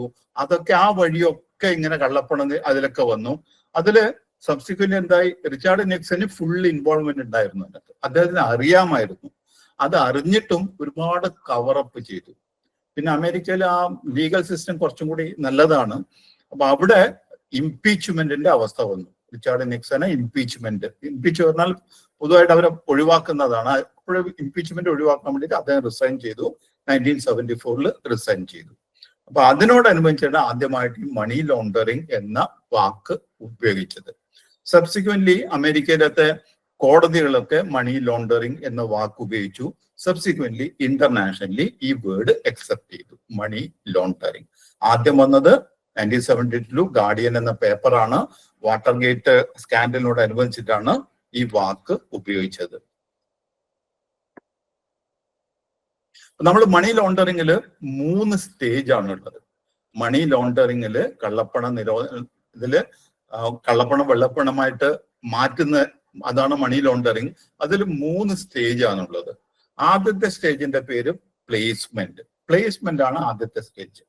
രണ്ടാമത്തെ സ്റ്റേജ് ലെയറിങ്, മൂന്നാമത്തെ സ്റ്റേജ് ഇന്റഗ്രേഷൻ. 3 സ്റ്റേജുകളാണ് ഉള്ളത്. ആദ്യത്തെ സ്റ്റേജിലാണ് ഈ കള്ളപ്പണം ബാങ്കില് അല്ലെങ്കിൽ ഫൈനാൻഷ്യൽ സെക്ടറിൽ ഡെപ്പോസിറ്റ് ആയിട്ടോ മറ്റു തരത്തിലോ ഡെപ്പോസിറ്റ് ചെയ്യുന്നത്. അതാണ് പ്ലേസ്മെന്റ് എന്ന placing the money in banking channel. അതാണ് placement. Collection of dirty money. ചില ഒരു ബാങ്കിൽ വന്നിട്ട് നമുക്ക് ഡെപ്പോസിറ്റ് ചെയ്യാൻ എങ്ങനെയാണ് പൈസ കിട്ടിയെന്ന് അവർ പറയുന്നില്ല. പൈസ അങ്ങനെയൊന്നും നമ്മൾ ഒരിക്കലും നമ്മൾക്ക് അവരെ കസ്റ്റമർ അവർക്ക് എവിടെ ഒരു സ്ഥലം പ്രോപ്പർട്ടി വിറ്റ പൈസയാണ് നമുക്ക് അക്സെപ്റ്റ് ചെയ്യാം. അല്ലാതെ അൺഅക്കൗണ്ടഡ് മണി ഒന്നും നമ്മൾ അക്സെപ്റ്റ് ചെയ്യാൻ പാടില്ല. അങ്ങനെ നമ്മൾ ചെയ്താൽ നമ്മളും കുറ്റക്കാരനായിട്ട് ട്രീറ്റ് ചെയ്യും as per prevention of money laundering act. അപ്പൊ പ്ലേസ്മെന്റ് ആണ് ആദ്യത്തെ സ്റ്റേജ്. ഈ കള്ളപ്പണം തെറ്റായ വഴിക്ക് കിട്ടിയ പൈസ ബാങ്കിങ്ങോ മറ്റ് ചാനലിൽ ഡെപ്പോസിറ്റ് ചെയ്യുന്നതിനെയാണ് നമ്മൾ പ്ലേസ്മെന്റ് എന്ന് പറയുന്നത്. ആദ്യത്തെ സ്റ്റേജ് പ്ലേസ്മെന്റ്. രണ്ടാമത്തെ സ്റ്റേജ് ഇവരെന്താണ് ചെയ്യുക? ഈ വലിയ പൈസ ആയിരിക്കുമല്ലോ, ചെറിയ പൈസ അല്ലല്ലോ. എ ബാങ്കിൽ നിന്ന് ബി ബാങ്കിലേക്ക് ട്രാൻസ്ഫർ ചെയ്യും, ബി ബാങ്കിൽ നിന്ന് സി ബാങ്കിലേക്ക് ട്രാൻസ്ഫർ ചെയ്യും, സി ബാങ്കിൽ നിന്ന് വേറെ പസഫിക് ഓഷ്യനിലോ മറ്റൊക്കെയുള്ള സ്ഥലത്തേക്ക് ട്രാൻസ്ഫർ ചെയ്യും. അങ്ങനെ different banks, different accounts, different countries, അങ്ങനെ മാറ്റിക്കൊണ്ടിരിക്കും. അതിനെയാണ് നമ്മൾ ലെയറിംഗ് എന്ന് പറയാ.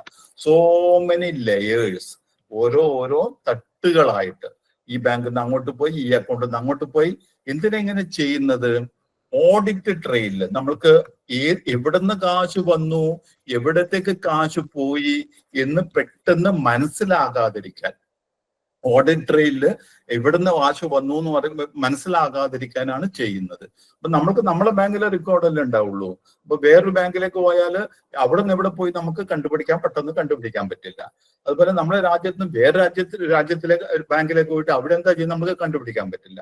അങ്ങനെ കണ്ടുപിടിക്കാതിരിക്കാൻ വേണ്ടിയിട്ട് പല ടൈപ്പ് ട്രാൻസാക്ഷൻ നടത്തുന്നതിനെയാണ് ലെയറിംഗ് എന്ന് പറയുന്നത്. Layers of transaction, different layers of transaction, അതിനെയാണ് ലെയറിംഗ് എന്ന് പറയുന്നത്.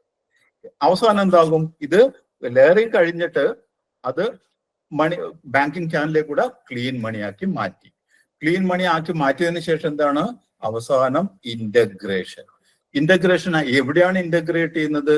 Integrating with the economy. നമ്മുടെ രാജ്യത്തിലെ ഇക്കോണമിയിൽ ആ പൈസ കള്ളപ്പണം ഇപ്പോഴും വെളുപ്പിച്ചിട്ട് ബാങ്കിങ് ചാനൽ വഴി അത് ഇന്റഗ്രേറ്റ് ചെയ്യുക. അതാണ് മൂന്നാമത്തത്. First is placement, second is layering, third is integration. Integration എന്ന് പറഞ്ഞാൽ നമ്മുടെ രാജ്യത്തിലെ സമ്പദ് വ്യവസ്ഥയിൽ ഈ കള്ളപ്പണം കൂടി സംയോജിപ്പിക്കുന്നു, ഇന്റഗ്രേറ്റ് ചെയ്യുന്നു. അവർ ഒന്നുകിൽ ഷെയർ മാർക്കറ്റ് ഡെപ്പോസിറ്റ് ചെയ്യും, അല്ലെങ്കിൽ പ്രോപ്പർട്ടി വാങ്ങിക്കും, ബിൽഡിംഗ് വാങ്ങിക്കും. അങ്ങനെ കാര്യങ്ങൾ ചെയ്തിട്ട് നമ്മുടെ സമ്പദ് വ്യവസ്ഥയില് അത് ഇന്റഗ്രേറ്റ് ചെയ്യും. 3 സ്റ്റേജ് ആണുള്ളത്: പ്ലേസ്മെന്റ്, ലെയറിംഗ്, ഇന്റഗ്രേഷൻ. അപ്പൊ നമുക്ക് എപ്പോഴും പെട്ടെന്ന് കണ്ടുപിടിക്കാൻ എവിടെയാ പറ്റുക? പ്ലേസ്മെന്റിലാണ് നമുക്ക് കണ്ടുപിടിക്കാൻ പറ്റുക. അപ്പൊ പ്ലേസ്മെന്റില് ബാങ്കുകള് വളരെ ജാഗരൂകർ ആയിട്ട് ഉണ്ടായിരിക്കണം. അപ്പൊ അവിടെയാണ് കണ്ടുപിടിക്കുക. ഇന്റഗ്രേഷന്റെ പാടാണ്, എവിടുന്ന് വന്നോ എവിടുന്ന് അറിയില്ല, അത് ചെക്ക് കൊടുത്തിട്ടായിരിക്കും അവർ ചെയ്യുന്നത്. അപ്പൊ ക്ലീൻ മണി ആയിട്ട് അത് മാറി. അപ്പൊ പ്ലേസ്മെന്റിലാണ് ഏറ്റവും എളുപ്പത്തിൽ കണ്ടുപിടിക്കാൻ പറ്റുന്നത്. 3 സ്റ്റേജസ് പ്ലേസ്മെന്റ്. ഇതാണ് first stage, money laundering. Placing, ഇപ്പൊ ഇല്ലീഗൽ ഫണ്ട്സ് ഡെപ്പോസിറ്റ് ചെയ്യുന്നു ബാങ്കിൽ, ഫിനാൻഷ്യൽ ഇൻസ്റ്റിറ്റ്യൂഷനിൽ ഒക്കെ ഡെപ്പോസിറ്റ് ചെയ്യുന്നു. മൾട്ടിപ്പിൾ പല അക്കൗണ്ടിലും പല തരത്തിലും അക്കൗണ്ടിൽ ട്രാൻസാക്ഷൻ, മണി മ്യൂൾസ് ഒക്കെ ഉണ്ട്. അപ്പൊ അവിടെയൊക്കെ പല തരത്തിലായിരിക്കും അവർ ഡെപ്പോസിറ്റ് ചെയ്യുന്നു, ഒന്നിച്ചായിരിക്കില്ല. പലരുടെ അക്കൗണ്ട്, ബിനാമി അക്കൗണ്ടിൽ. അതാണ് നമുക്ക് ബിനാമി അക്കൗണ്ട് ഒരിക്കലും നമ്മൾ തുടങ്ങാൻ പാടില്ല എന്ന് RBI ഇൻസ്ട്രക്ഷൻ തരുന്നത്. നമ്മൾ അറിഞ്ഞ ആൾക്കാരുടെ അക്കൗണ്ടേ തുടങ്ങാൻ പാടുള്ളൂ. ബിനാമയാണോ എന്നൊക്കെ നമ്മൾ നോക്കിയിട്ടേ തുടങ്ങാൻ പാടുള്ളൂ. അറിയാത്ത ഒരാളുടെ അക്കൗണ്ടിൽ തുടങ്ങാൻ പാടില്ല. അയാൾക്ക് വരുമാനം ഇല്ലെങ്കിൽ വേറൊരാൾക്ക് വേണ്ടിയിട്ട് തുടങ്ങാൻ പാടില്ല. അതൊന്നും പാടില്ല. അപ്പൊ ഇതൊക്കെ ഈ ബിനാമി അക്കൗണ്ട് ഒക്കെ തുടങ്ങുന്നത് മണി ലോണ്ടറിങ്ങിന്റെ ഭാഗമാണ്. അതിലൊന്നും നമ്മൾ ഭാഗം ആകരുത്. രണ്ടാമത്തെ ലെയറിംഗ് ആണ്. So many layers of transaction. പല അക്കൗണ്ടിൽ പല ആൾക്കാരുടെ അക്കൗണ്ടിലേക്ക് മാറ്റുക, അങ്ങോട്ടും ഇങ്ങോട്ടും ഒക്കെ മാറ്റുക. അതുപോലെ തന്നെ പല ബാങ്കിലെ കൂടി മാറ്റുക, പല രാജ്യങ്ങളിലെ കൂടെ മാറ്റുക. അതാണ് second. Third one is integration. ഇത് സമ്പദ് വ്യവസ്ഥയിൽ ഇന്റഗ്രേറ്റ് ചെയ്യുക, സംയോജിപ്പിക്കുക, സാധനങ്ങൾ വാങ്ങിച്ചിട്ട് അല്ലെങ്കിൽ ഷെയർ മാർക്കറ്റിൽ ഇൻവെസ്റ്റ് ചെയ്തിട്ട് അതൊക്കെ ചെയ്യുന്നതാണ് തേർഡ് സ്റ്റേജ്. അപ്പൊ നമ്മള് ഒരു കസ്റ്റമറുടെ അവരുടെ KYC ഫുള്ളായിട്ട് നമുക്ക് അറിയുകയാണെങ്കിൽ, ഒരാൾക്ക് ശമ്പളം കിട്ടുന്നത്, അയാൾക്ക് 50,000 രൂപ ശമ്പളം, ഒരു കൊല്ലത്തിൽ ആ കിട്ടുന്നതിലാണ് 6 lakhs ആണ് അയാൾക്ക് കിട്ടുന്നത്. അയാൾക്ക് ചെലവും മറ്റും ഉണ്ട്. അയാൾ ഒരു 50 ലക്ഷം ബാങ്കിൽ ഡെപ്പോസിറ്റ് ചെയ്യണമെന്ന് പറഞ്ഞാൽ നമ്മൾ ചോദിക്കണം, ബാങ്ക് നമ്മൾ ചോദിക്കണം, ഈ 50 ലക്ഷം എവിടെ നിന്ന് വന്നു, അത് നമ്മൾ ചോദിച്ച് മനസ്സിലാക്കണം. അതൊന്നുമില്ല, അത് 50 ലക്ഷം നമുക്ക് ഡെപ്പോസിറ്റ് അല്ലേ, നല്ലതന്നെ. 10 കോടി 10 കോടി നമുക്ക് ഡെപ്പോസിറ്റ് നല്ലതല്ലേ. പക്ഷെ അയാൾക്ക് എവിടുന്ന് കിട്ടിയെന്ന് നമ്മൾ അറിയണം. ആസ് എ ബാങ്കർ നമ്മൾ അത് ചെയ്യണം. അതാണ് RBI നമ്മളോട് പറയുന്നത്. അപ്പൊ KYC ഇതിനൊക്കെ വളരെ അത്യാവശ്യമാണ്. ഇയാൾ എന്ത് ചെയ്യുന്നു, ഇയാൾക്ക് എത്ര വരുമാനമുണ്ട്, ഇതൊക്കെ നമ്മൾ അറിഞ്ഞിരിക്കണം. അതുപോലെ ഇയാളുടെ ട്രാൻസാക്ഷനും നമ്മൾ എപ്പോഴും മോണിറ്റർ ചെയ്തുകൊണ്ടേ ഇരിക്കണം. ട്രാൻസാക്ഷൻസ് മോണിറ്റർ ചെയ്തുകൊണ്ടേ ഇരിക്കണം. ഇതൊക്കെ നമ്മുടെ ആസ് എ ബാങ്കർ നമ്മുടെ വരുന്നതാണ്. അപ്പൊ ഈ anti money laundering, know your customer measures, ഇന്ത്യയിൽ എന്തൊക്കെയാണ് ഉള്ളത്? നമുക്ക് ആന്റി മണി ലോണ്ടറിങ് ഒഴിവാക്കാനും അതുപോലെ കസ്റ്റമറെ അറിയാനും ഇതൊക്കെ നമുക്ക് മെഷേഴ്സ് എന്താണ് ഉള്ളത്? UN ജനറൽ അസംബ്ലി 1998 ഒരു ഡിക്ലറേഷൻ പാസ്സാക്കി. അവർ പറഞ്ഞു എല്ലാ മെമ്പർ കൺട്രീസും, ഇന്ത്യയും നമ്മൾ അതിനകത്തൊരു മെമ്പറാണ്, എല്ലാ മെമ്പർ കൺട്രീസും ഈ മണി ലോണ്ടറിങ് പ്രിവെന്റ് ചെയ്യാനുള്ള നിയമങ്ങൾ കൊണ്ടുവരണം. അതാത് രാജ്യങ്ങളില് ഈ മണി ലോണ്ടറിങ് ഒഴിവാക്കാനുള്ള നിയമങ്ങൾ കൊണ്ടുവരണം എന്ന ഒരു ഡിക്ലറേഷൻ UN ജനറൽ അസംബ്ലി പാസ്സാക്കി 1998. എല്ലാ രാജ്യങ്ങളിലും അവരുടേതായ നിയമങ്ങൾ വേണം. അതുപോലെ തന്നെ UN ജനറൽ അസംബ്ലിയുടെ പലർമോ കൺവെൻഷൻ 2000 നടന്ന കൺവെൻഷൻ, പലർമോ എന്ന് പറയുന്ന സ്ഥലത്തിന്റെ പേരാണ്, അവിടെ നടന്ന ഇതിൽ പറഞ്ഞു എല്ലാ കൺട്രീസും ഈ മണി ലോണ്ടറിങ് ഒരു ക്രിമിനൽ ഒഫൻസ് ആയിട്ട് ട്രീറ്റ് ചെയ്യണം. അതാത് രാജ്യങ്ങളിൽ മണി ലോണ്ടറിങ് ഒരു ക്രിമിനൽ ഒഫൻസ് ആയിട്ട് നിയമം പാസ്സാക്കണം. 2 കാര്യങ്ങൾ: ആദ്യം ഒരു നിയമം വേണം, രണ്ടാമത് ഇത് ഒരു ക്രിമിനൽ ഒഫൻസ് ആയിട്ട് ട്രീറ്റ് ചെയ്യണം. ഇത് രണ്ടാണ്. അതിനനുസരിച്ചിട്ട് ഈ prevention of money laundering act 2002 പാസ്സാക്കിയത് അതിനോട് ബേസ് ചെയ്തിട്ടാണ്. ഒന്ന് UN ജനറൽ അസംബ്ലി പറഞ്ഞു, FATF പറഞ്ഞു. FATF is financial action task force. അതിനെപ്പറ്റി നമുക്ക് പിന്നീട് പഠിക്കാം, FATF-നെ പറ്റിയിട്ട്. അപ്പൊ അവര് പറഞ്ഞു ഇതൊക്കെ അനുസരിച്ചിട്ട് ഇന്ത്യയില് ഒരു നിയമം കൊണ്ടുവന്നതാണ് prevention of money laundering act. Bill ആദ്യം 2000 തന്നെ വെച്ചിട്ടുണ്ടായിരുന്നു. പക്ഷെ നിയമം പാസ്സാക്കി വരുമ്പോൾ 2002 ഫൈനല് വന്നത്. പക്ഷെ പാസ്സായ ഡേറ്റ് വന്നത് 17/1/2003. അതിന്റെ എഫക്റ്റീവ് ഡേറ്റ് 1/7/2005. അത് കഴിഞ്ഞിട്ടും പിന്നെയും കുറെ കാലം കഴിഞ്ഞിട്ടാണ് ഇന്ത്യ PMLA എഫക്റ്റീവ് ആകുന്നത്. 17/2005. Prevention of money laundering act ആണ് ഇന്ത്യയിലെ AML CFT. CFT ആണ് combating financing of terrorism. Initially money laundering മാത്രമേ ഉണ്ടായിരുന്നുള്ളൂ. പക്ഷെ അമേരിക്കയിലത്തെ ട്വിൻ ടവറില് വിമാനം കൊണ്ട് ഇടിച്ച് അത് നശിപ്പിച്ചപ്പോഴും ശേഷമാണ് ടെററിസം ഫിനാൻസും കൂടി ഇതിന്റെ ഭാഗം ആയത്. ഇപ്പോൾ 3 കാര്യങ്ങളുണ്ട്. വൺ ഈസ് മണി ലോണ്ടറിങ്, രണ്ടാമത് ടെററിസം ഫിനാൻസിങ്, പിന്നെ ഒരു കാര്യങ്ങളുണ്ട് നമ്മൾ അധികം അതിനെ പറ്റിയിട്ട് ഇന്ത്യയിൽ നമ്മൾ അത്ര അതിനെപ്പറ്റി ചിന്തിക്കുന്നില്ല, പ്രോലിഫറേഷൻ ഫിനാൻസിങ്. പ്രോലിഫറേഷൻ ഫിനാൻസിങ് എന്ന് പറഞ്ഞാൽ മാസ് ഡിസ്ട്രക്ഷൻ, കെമിക്കൽ മറ്റു കാര്യങ്ങളൊക്കെ വെച്ചിട്ട് ബോംബും മറ്റൊക്കെ ഉണ്ടാക്കാനുള്ള കാര്യങ്ങൾ, ന്യൂക്ലിയർ വെപ്പൺസ്. ഈ ന്യൂക്ലിയർ വെപ്പൺസുകളിലൊക്കെ എത്ര ആൾക്കാരെ മരിക്കുക, അങ്ങനെയുള്ളതൊക്കെ. ഇപ്പൊ ഇറാനൊക്കെ പ്രോലിഫറേഷൻ അവർക്ക് ആരും സഹായിക്കുന്നുണ്ടെങ്കിൽ അവരൊക്കെ എഗനിസ്റ്റ് ബാൻ ചെയ്യുക, അവരെ എഗനിസ്റ്റ് ആക്ഷൻ എടുക്കും. 3 കാര്യങ്ങൾ: money laundering, terrorism financing and proliferation financing. അപ്പൊ ഇന്ത്യയിൽ നമ്മൾ മെയിൻ ആയിട്ട് ഇത് രണ്ടുമാണ് നോക്കുന്നത്, money laundering and terrorism financing. അതെങ്ങനെ ചെയ്യണം, അതിലെ മെഷേഴ്സ് എന്തൊക്കെ എടുക്കണം, അതിന്റെ ബേസിസ് ഈ നിയമമാണ് prevention of money laundering act. അതിനെ നമ്മൾ PMLA എന്ന് ഷോർട്ട് ഫോമിൽ വിളിക്കുന്നു. 2002 ആക്ട് 15/2003 ആണ്. 17/1/2003 നിയമമായിട്ട് വന്നത്. പക്ഷെ അത് എഫക്റ്റീവ് ഡേറ്റ് വന്നത് 17/2005 ആണ്.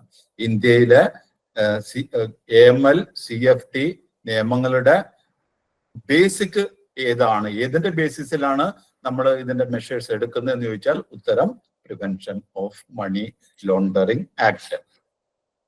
ഇതിന്റെ ഒബ്ജക്റ്റീവ് എന്തൊക്കെയാണെന്ന് ചോദിക്കുമ്പോൾ preventing and controlling money laundering. Money laundering ഒഴിവാക്കണം, പിന്നെ അത് കൺട്രോളിങ് ചെയ്യണം. അതാണ് അതിന്റെ ഒരു മെയിൻ ഒബ്ജക്റ്റ്.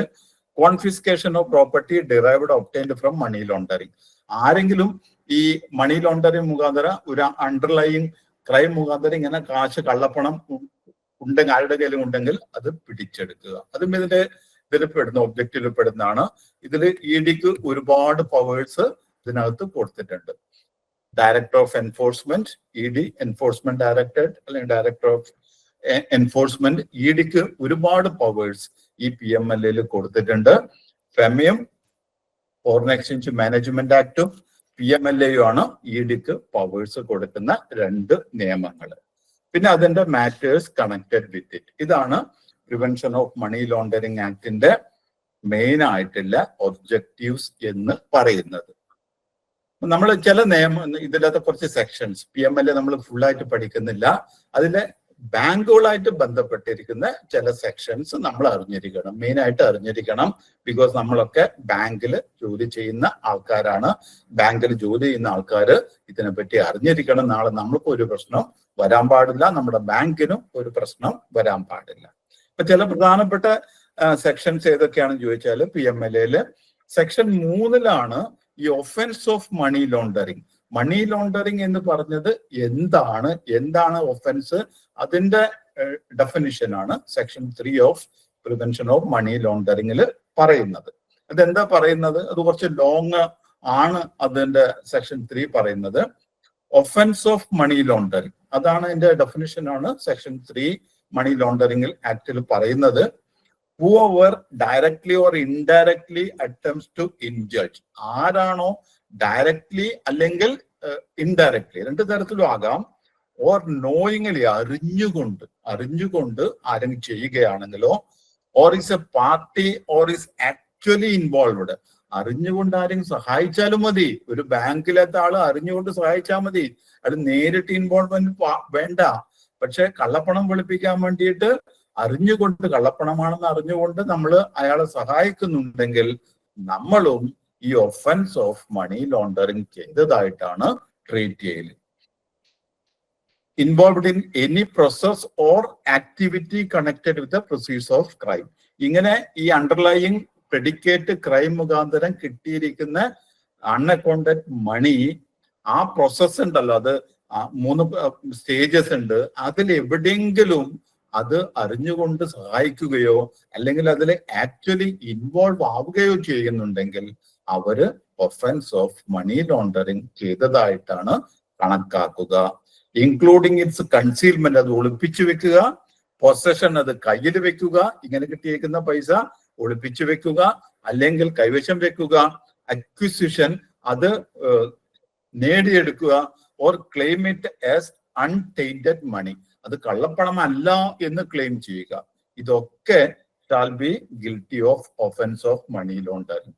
ഇതൊക്കെ ഈ മണി ലോണ്ടറിങ്ങിന്റെ ഒഫൻസിന്റെ ഭാഗമായിട്ടാണ് എന്ന് സെക്ഷൻ 3 പറയുന്നു. സെക്ഷൻ 3 പറയുന്നു പിന്നെയും a person shall be guilty of the offence of money laundering if such person knowingly attempts to indulge or assist is a party or equally involved. അത് ഇങ്ങനെ കണക്ട് ചെയ്യും, പൈസയായിട്ട് കണക്ട് ചെയ്താൽ ഇതിനകത്ത് വരുന്നവരൊക്കെ ആ ആക്ച്വലി ചെയ്തവരാകണം എന്നില്ല, അവരുടെ സൈഡിൽ സഹകരിക്കുന്ന എല്ലാവരും ഈ കള്ളപ്പണ നിരോധന നിയമത്തിന്റെ പരിധിക്ക് ഉള്ളിൽ വരുന്നതാണ്. സെക്ഷൻ 4 പറയുന്നു, ഇതിന്റെ പണിഷ്മെന്റിനെ പറ്റി പറയുന്നു. കള്ളപ്പണ നിരോധന നിയമത്തിന്റെ ഇങ്ങനെ കള്ളപ്പണം കൺവേർട്ട് ചെയ്യുന്നവർക്ക് എന്താണ് പണിഷ്മെന്റ്? അവർക്ക് പണിഷ്മെന്റ് റിഗറസ് ഇംപ്രിസൺമെന്റ് ആണ്, കഠിന തടവാണ്. കഠിന തടവ് മിനിമം എത്രയാണ്? മിനിമം 3 years, മാക്സിമം എത്രയാണ്? 7 years. അതിന്റെ കൂടെ ഫൈനും. ഇതാണ് മിനിമം 3 years റിഗറസ് ഇംപ്രിസൺമെന്റ്. ഏറ്റവും ചുരുങ്ങിയത് 3 കൊല്ലത്തെ കഠിന തടവാണ്, മാക്സിമം 7 years. ഈ പണിഷ്മെന്റ് ഈ അണ്ടർലൈങ് ക്രൈമിന്റെ കൂടെ ഡ്രഗ്സും മറ്റു കാര്യങ്ങളും ഉണ്ടെങ്കിൽ ഈ തടവ് 7 കൊല്ലമല്ല, ദാറ്റ് വിൽ ബി 10 years.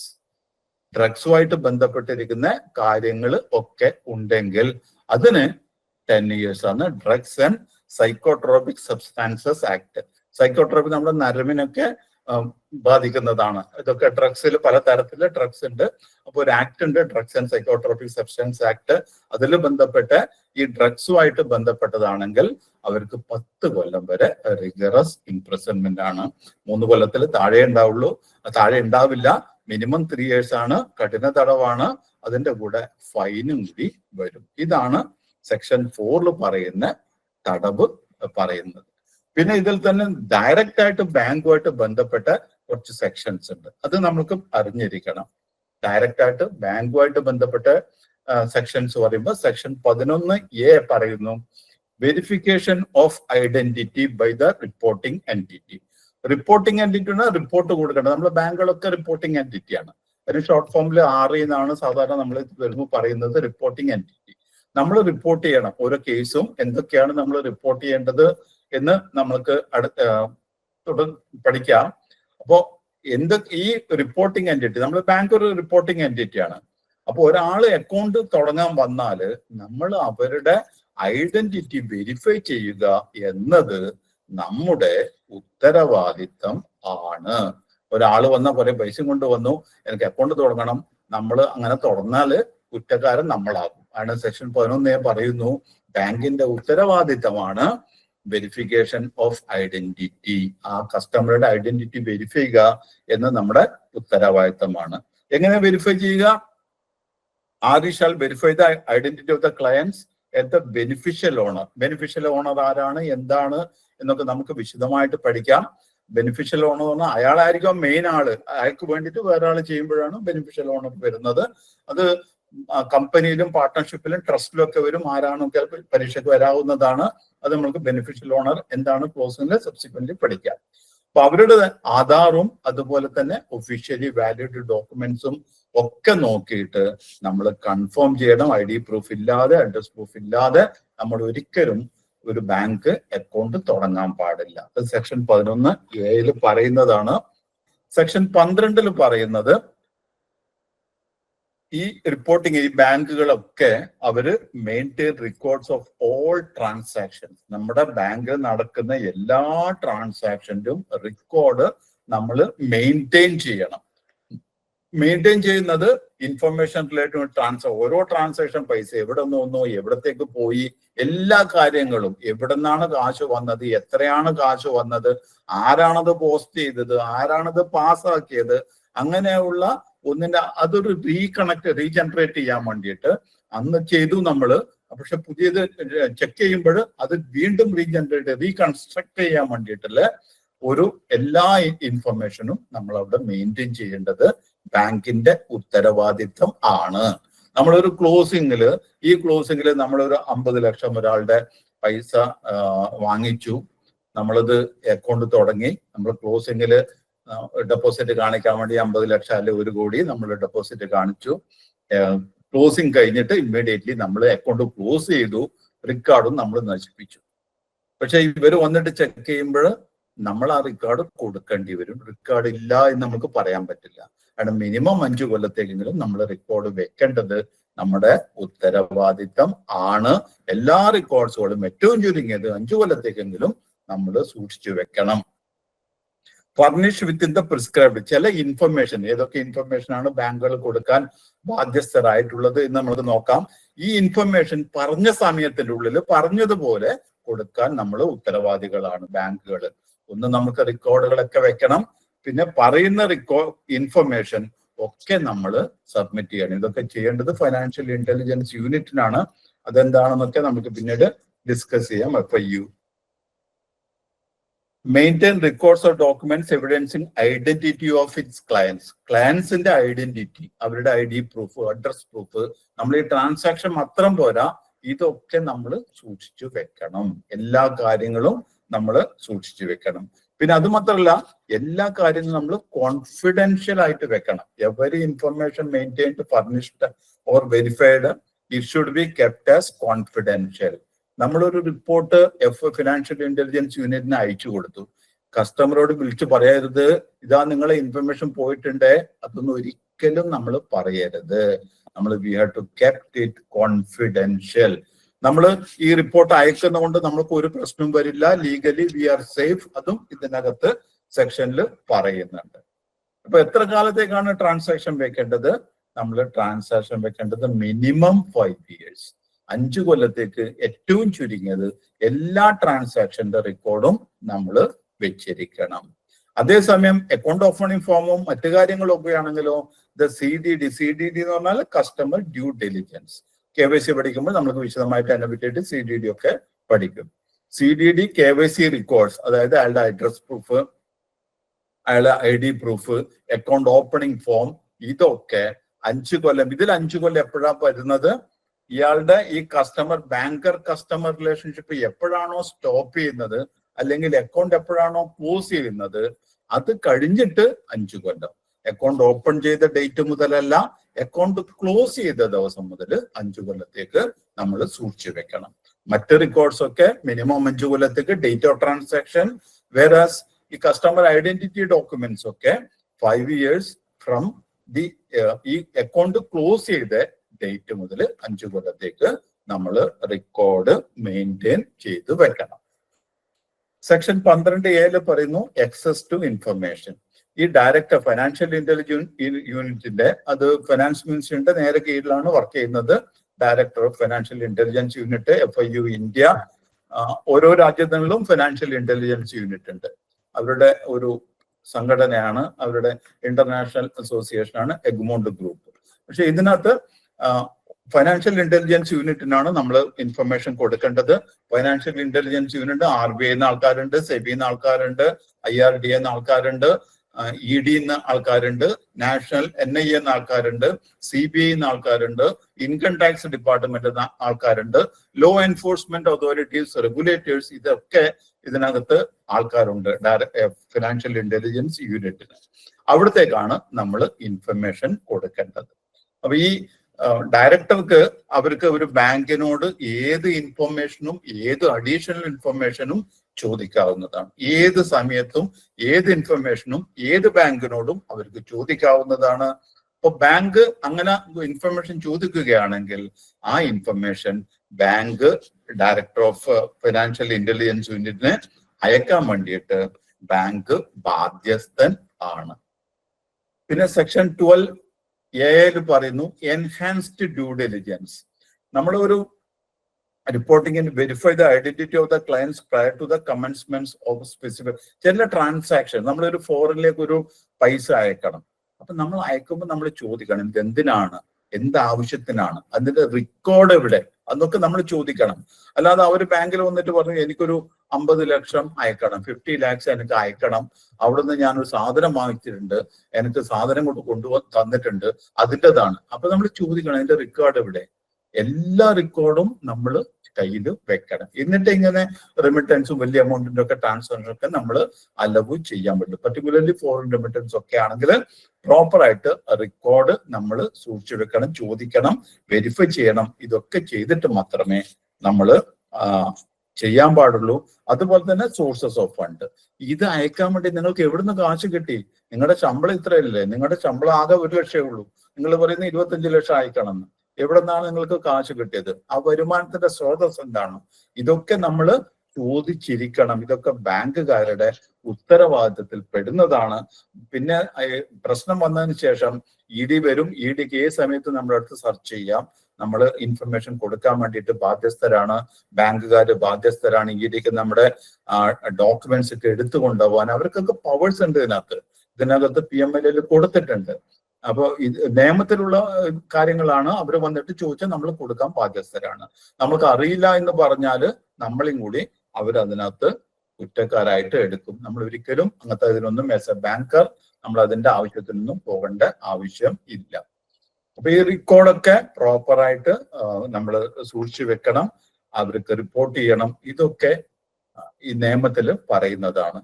അതുപോലെ ഒരു റെക്കോർഡ് ചോദിച്ചു അല്ലെങ്കിൽ ഇൻഫർമേഷൻ ചോദിച്ചു, അത് നമ്മൾ കൊടുത്തിട്ടില്ലെങ്കിൽ നമ്മളെ ബാങ്കിന്റെ മേലെ ഫൈൻ ചുമത്താനുള്ള അധികാരവും ഡയറക്ടർക്കുണ്ട്. ഫിനാൻഷ്യൽ ഇന്റലിജൻസ് യൂണിറ്റിന് ഫൈൻ ചുമത്താനുള്ള അധികാരവും ഉണ്ട്. അവർക്ക് എൻക്വയറി നടത്താം. ആ എൻക്വയറി നടത്തിയിട്ട് അത് സാറ്റിസ്ഫൈഡ് അല്ല എന്ന് പറയുകയാണെങ്കിൽ ഓഡിറ്റ് നടത്താം. നമ്മുടെ അവിടെയുള്ള റെക്കോർഡ്സ് ഒക്കെ ഓഡിറ്റ് നടത്താവുന്നതാണ്.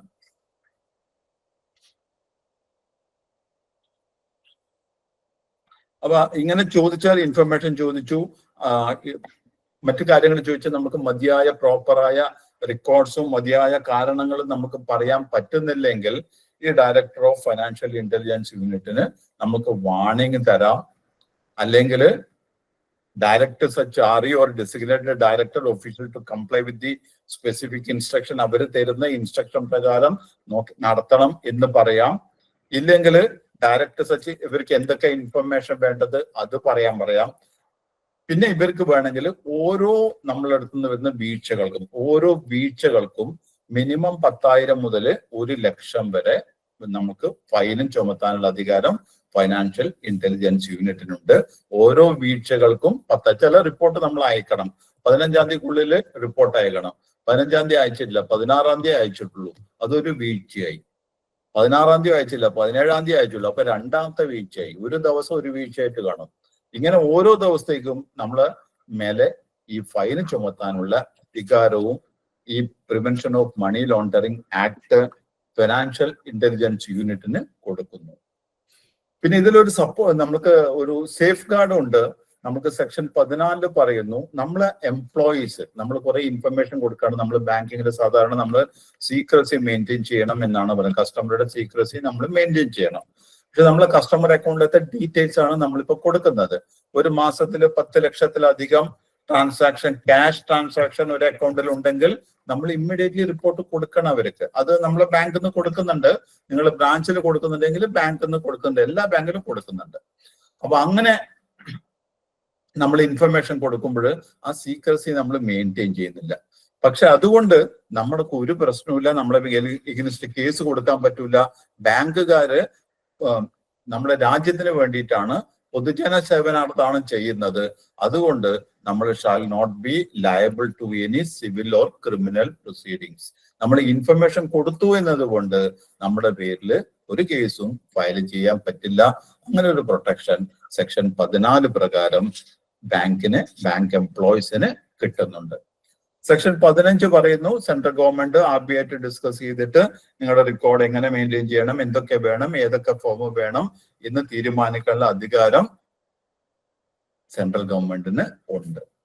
പിന്നെ ഇതിൽ ചില 1-2 ഡെഫിനേഷൻ.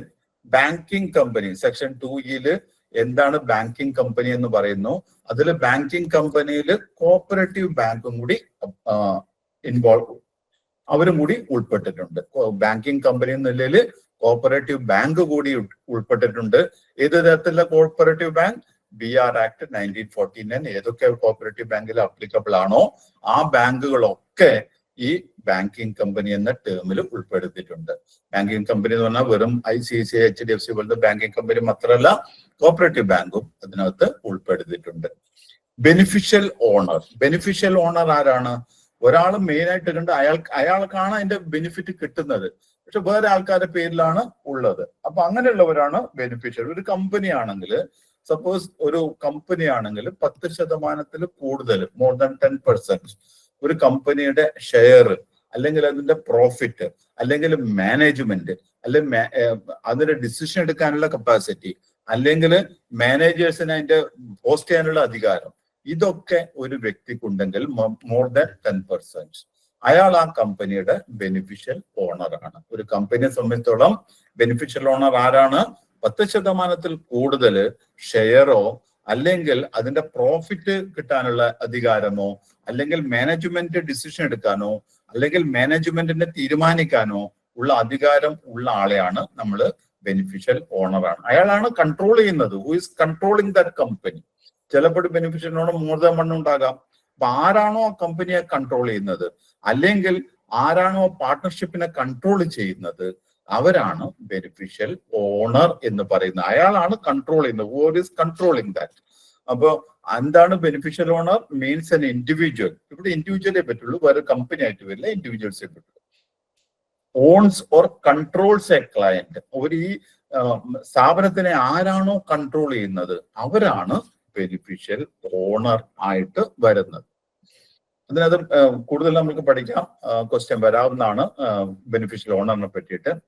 ക്ലയന്റ്, ആദ്യമായിട്ട് കസ്റ്റമർ ആരാണ്? ഇന്ത്യയിൽ കസ്റ്റമർ ആരാണ് എന്ന ഡെഫിനിഷൻ കൊടുത്തത് ഈ PMLA-ലാണ് ആദ്യമായിട്ട് കസ്റ്റമർ എന്നുള്ള ഡെഫിനേഷൻ കൊടുത്തത്. കൺസ്യൂമർ എന്നുള്ള ഡെഫിനേഷൻ കൺസ്യൂമർ പ്രൊട്ടക്ഷൻ ആക്ടിൽ കൊടുത്തിട്ടുണ്ട്, പക്ഷെ കസ്റ്റമർ ആരാണ് എന്ന ഡെഫിനേഷൻ കൊടുത്തിട്ടില്ല. ആദ്യമായിട്ട് ബാങ്കിന്റെ കസ്റ്റമർ ആരാണ് എന്ന് ഡെഫിനേഷൻ കൊടുത്തത് prevention of money laundering act ആണ്. അതുപോലെ തന്നെ KYC-യിലും പറഞ്ഞിട്ടുണ്ട്, ക്ലിയർ ആയിട്ട് പറഞ്ഞിട്ടുണ്ട് ആരാണെന്നുള്ളത്. രണ്ടിൽ നമുക്ക് നോക്കാം. ഡെഫിനേഷൻ എന്താണ് പറയുന്നത്? ഒരു ബാങ്കിനെ സംബന്ധിച്ചുള്ള കസ്റ്റമർ ആരാണ് എന്ന് എന്താണ് ഡെഫിനേഷൻ കൊടുത്തിട്ടുള്ളത്? അവിടെ കസ്റ്റമർ എന്നുള്ള വേർഡല്ല ഉപയോഗിച്ചത്, ക്ലയന്റ് എന്ന വേർഡാണ് ഉപയോഗിച്ചിട്ടുള്ളത്. ആരാണ് ബാങ്കിനെ സംബന്ധിച്ചുള്ള ഒരു client? Client means A person who is engaged in A financial transaction or activity with a reporting entity. Reporting entity എന്ന ബാങ്കാണ്. ഒരു ബാങ്കുമായിട്ട് ഫൈനാൻഷ്യൽ ട്രാൻസാക്ഷനിൽ ഏർപ്പെടുന്ന വ്യക്തി മാത്രമാണ് ബാങ്കിന്റെ ക്ലയന്റ്. നമ്മൾ പണ്ട് നമ്മൾ ബാങ്കിൽ രാവിലെ വൈകിട്ടൊക്കെ ചിലപ്പോൾ ആൾക്കാർ ക്യാൻറ്റീൻ ഇല്ലെങ്കിൽ ചായയും കൊണ്ട് രാവിലെ വൈകുന്നേരം ഒക്കെ വരുന്ന ആൾക്കാരാണ്. ചായയും വടയോ ഒന്നെങ്കിൽ സ്നാക്സ് ഒക്കെ കൊണ്ടുവന്നത്. അവര് ബാങ്കിന്റെ ക്ലയന്റ് ആണോ? അല്ല. അവര് ബാങ്കിൽ വരുന്നത് വേറെ ആവശ്യത്തിനാണ്, ഫൈനാൻഷ്യൽ ട്രാൻസാക്ഷൻ അല്ല വരുന്നത്. അങ്ങനെ ഫൈനാൻഷ്യൽ ട്രാൻസാക്ഷൻ, ഒരു ഫൈനാൻഷ്യൽ ഇൻസ്റ്റിറ്റ്യൂഷൻ ആണ് ബാങ്ക്. ബാങ്കുമായിട്ട് ഒരു ഫൈനാൻഷ്യൽ ട്രാൻസാക്ഷൻ, അക്കൗണ്ട് ഉണ്ടാകാം, അല്ലെങ്കിൽ DD എടുക്കാം, അങ്ങനെ എന്തെങ്കിലും ഒരു ഫൈനാൻഷ്യൽ ട്രാൻസാക്ഷൻ നടത്തുന്ന ഒരു വ്യക്തിയാണ് നമ്മൾ ക്ലയന്റ് എന്ന് പറയുന്നത്. ഇത് സെക്ഷൻ 2-ല് കൊടുത്തിരിക്കുന്ന ഡെഫിനിഷൻ ആണ്. ആദ്യമായിട്ട് ബാങ്കിന്റെ കസ്റ്റമർ ആരാണ് എന്ന് പറഞ്ഞിരിക്കുന്നത് പ്രിവെൻഷൻ ഓഫ് മണി ലോണ്ടറിങ് ആക്ടിലാണ് പറഞ്ഞിട്ടുള്ളത്. KYC-യിൽ കുറച്ചും കൂടെ ക്ലിയർ ആയിട്ട് RBI-യുടെ KYC ഡീറ്റെയിൽസ് കുറച്ചും കൂടെ ക്ലിയർ ആയിട്ട് പറഞ്ഞിട്ടുണ്ട്. ഈ ഫൈനാൻഷ്യൽ ട്രാൻസാക്ഷൻ എല്ലാം അക്കൗണ്ട് ബേസ്ഡ് റിലേഷൻഷിപ്പ് എന്ന് ക്ലിയർ ആയിട്ട് പറഞ്ഞിട്ടുണ്ട്. അക്കൗണ്ട് ബേസ്ഡ് റിലേഷൻഷിപ്പ് എന്നാണ് KYC. നമുക്ക് KYC-നെ പറ്റി പഠിക്കുമ്പോൾ കൂടുതൽ തന്നെ പഠിക്കാം. അപ്പൊ ഇവിടെ ക്ലയന്റ് എന്ന് പറഞ്ഞാൽ ഒരു ഫൈനാൻഷ്യൽ ട്രാൻസാക്ഷൻ ഡീൽ ചെയ്യുന്നതാണ്. അപ്പൊ ചോദിക്കാം, ഒരു DD എടുക്കാൻ വേണ്ടിയിട്ട് ഫിനാൻഷ്യൽ ട്രാൻസാക്ഷൻ നടത്തുന്നത്, അയാൾ ക്ലയന്റ് ആവുമോ? അതിന് ഇതിനകത്ത് പറയുന്നത് he's a walk in customer. അയാൾ സ്ഥിരം കസ്റ്റമർ അല്ല, വാക്ക് ഇൻ കസ്റ്റമർ. ഈ DD പേയ്മെന്റ് ആവുന്നവരേ ഉള്ളൂ അയാൾ നമ്മൾ നല്ല ബാങ്കുമായിട്ട് ബന്ധം. അത് കഴിഞ്ഞാൽ തീർന്നു. ബാങ്കർ കസ്റ്റമർ റിലേഷൻഷിപ്പ് ആ സമയം വരെ മാത്രമേ ഉള്ളൂ ഒരു DD പർച്ചേസ് ചെയ്താൽ. DD പർച്ചേസ് ചെയ്താൽ ഞാൻ ജസ്റ്റ് ഒന്ന് ഡീവിയേറ്റ് പോവാണ്. ബാങ്കർ കസ്റ്റമർ റിലേഷൻഷിപ്പ് നമുക്ക് പഠിക്കാനുള്ളതാണ്. Banker customer relationship. Banker customer relationship it depends upon ഏത് ടൈപ്പ് ഓഫ് സർവീസ് ആണ് അവര് എടുക്കുന്നത് ബാങ്ക്. അതിനനുസരിച്ചിട്ടാണ് ബാങ്കർ കസ്റ്റമർ റിലേഷൻഷിപ്പ് വരുന്നത്. ഡെഫിനറ്റ്ലി ക്വസ്റ്റ്യൻ വരുന്നതാണ് ബാങ്കർ കസ്റ്റമർ റിലേഷൻഷിപ്പിൽ. അപ്പൊ അവിടെ നമുക്ക് നോർമലി നമുക്ക് എല്ലാവർക്കും അറിയാം, ഡെപ്പോസിറ്റ് ചെയ്യുമ്പോൾ ബാങ്കാണ് കാശ് വാങ്ങിക്കുന്നത്. So bank is a debtor, customer is a creditor. ആരാണോ കാശ് കൊടുത്തിരിക്കുന്നത് അവര് ക്രെഡിറ്റർ, ആരാണോ കാശ് വാങ്ങിച്ചിരിക്കുന്നത് അവര് ഡെറ്റർ. ഇപ്പൊ ബാങ്കാണ് ഡെപ്പോസിറ്റിൽ കാശ് വാങ്ങിച്ചിരിക്കുന്നത്, bank is a debtor, customer is a creditor. Loan കൊടുക്കുമ്പോൾ ബാങ്കാണ് ലോൺ കൊടുക്കുന്നത്, so bank is a creditor, customer is a debtor. പക്ഷെ ഒരു DD എടുക്കുമ്പോഴെങ്ങനെയാണ് വരുന്നത്? DD എടുക്കുമ്പോൾ ചണ്ഡീഗഡ് ഹൈക്കോർട്ട് പറഞ്ഞിരിക്കുന്നത് DD എടുക്കുന്നത് is giving the money to the bank. ബാങ്കിന് പൈസ കൊടുക്കുന്നു, ഒരു പർട്ടിക്കുലർ ആവശ്യത്തിന് വേണ്ടിയിട്ട് കാശ് കൊടുക്കുന്നു. So he's treated as the creditor.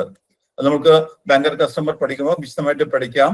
DD എടുക്കുമ്പോഴും customer is the creditor, banker is the debtor. DD purchase ചെയ്യുന്ന ആളാണ്, DD പർച്ചേസ് ചെയ്യുന്നതാണ്.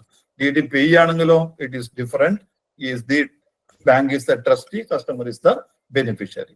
അപ്പൊ ഇവിടെ ക്ലയന്റ് എന്ന് പറഞ്ഞാൽ ബാങ്കുമായിട്ട് ഒരു ഫൈനാൻഷ്യൽ ട്രാൻസാക്ഷനിൽ എൻഗേജ് ചെയ്ത ആളെയാണ് നമ്മൾ കസ്റ്റമർ എന്ന് പറയുന്നത്. നമ്മൾക്ക് കുറെ റിപ്പോർട്ടിംഗ് ഒബ്ലിഗേഷൻ ഉണ്ട് എന്ന് പറഞ്ഞു. നമുക്ക് റിപ്പോർട്ട് ചെയ്യേണ്ട മെയിനായിട്ട് 5 റിപ്പോർട്ടിംഗ് ആണ് ബാങ്ക് ചെയ്യേണ്ടത്. ബാങ്കാണ് ചെയ്യുന്നത്, ബ്രാഞ്ച് അല്ല ചെയ്യുന്നത്. ഓർക്കുക, ബ്രാഞ്ച് അല്ല ചെയ്യുന്നത്, ബാങ്ക് ആണ് റിപ്പോർട്ട് ചെയ്യുന്നത്.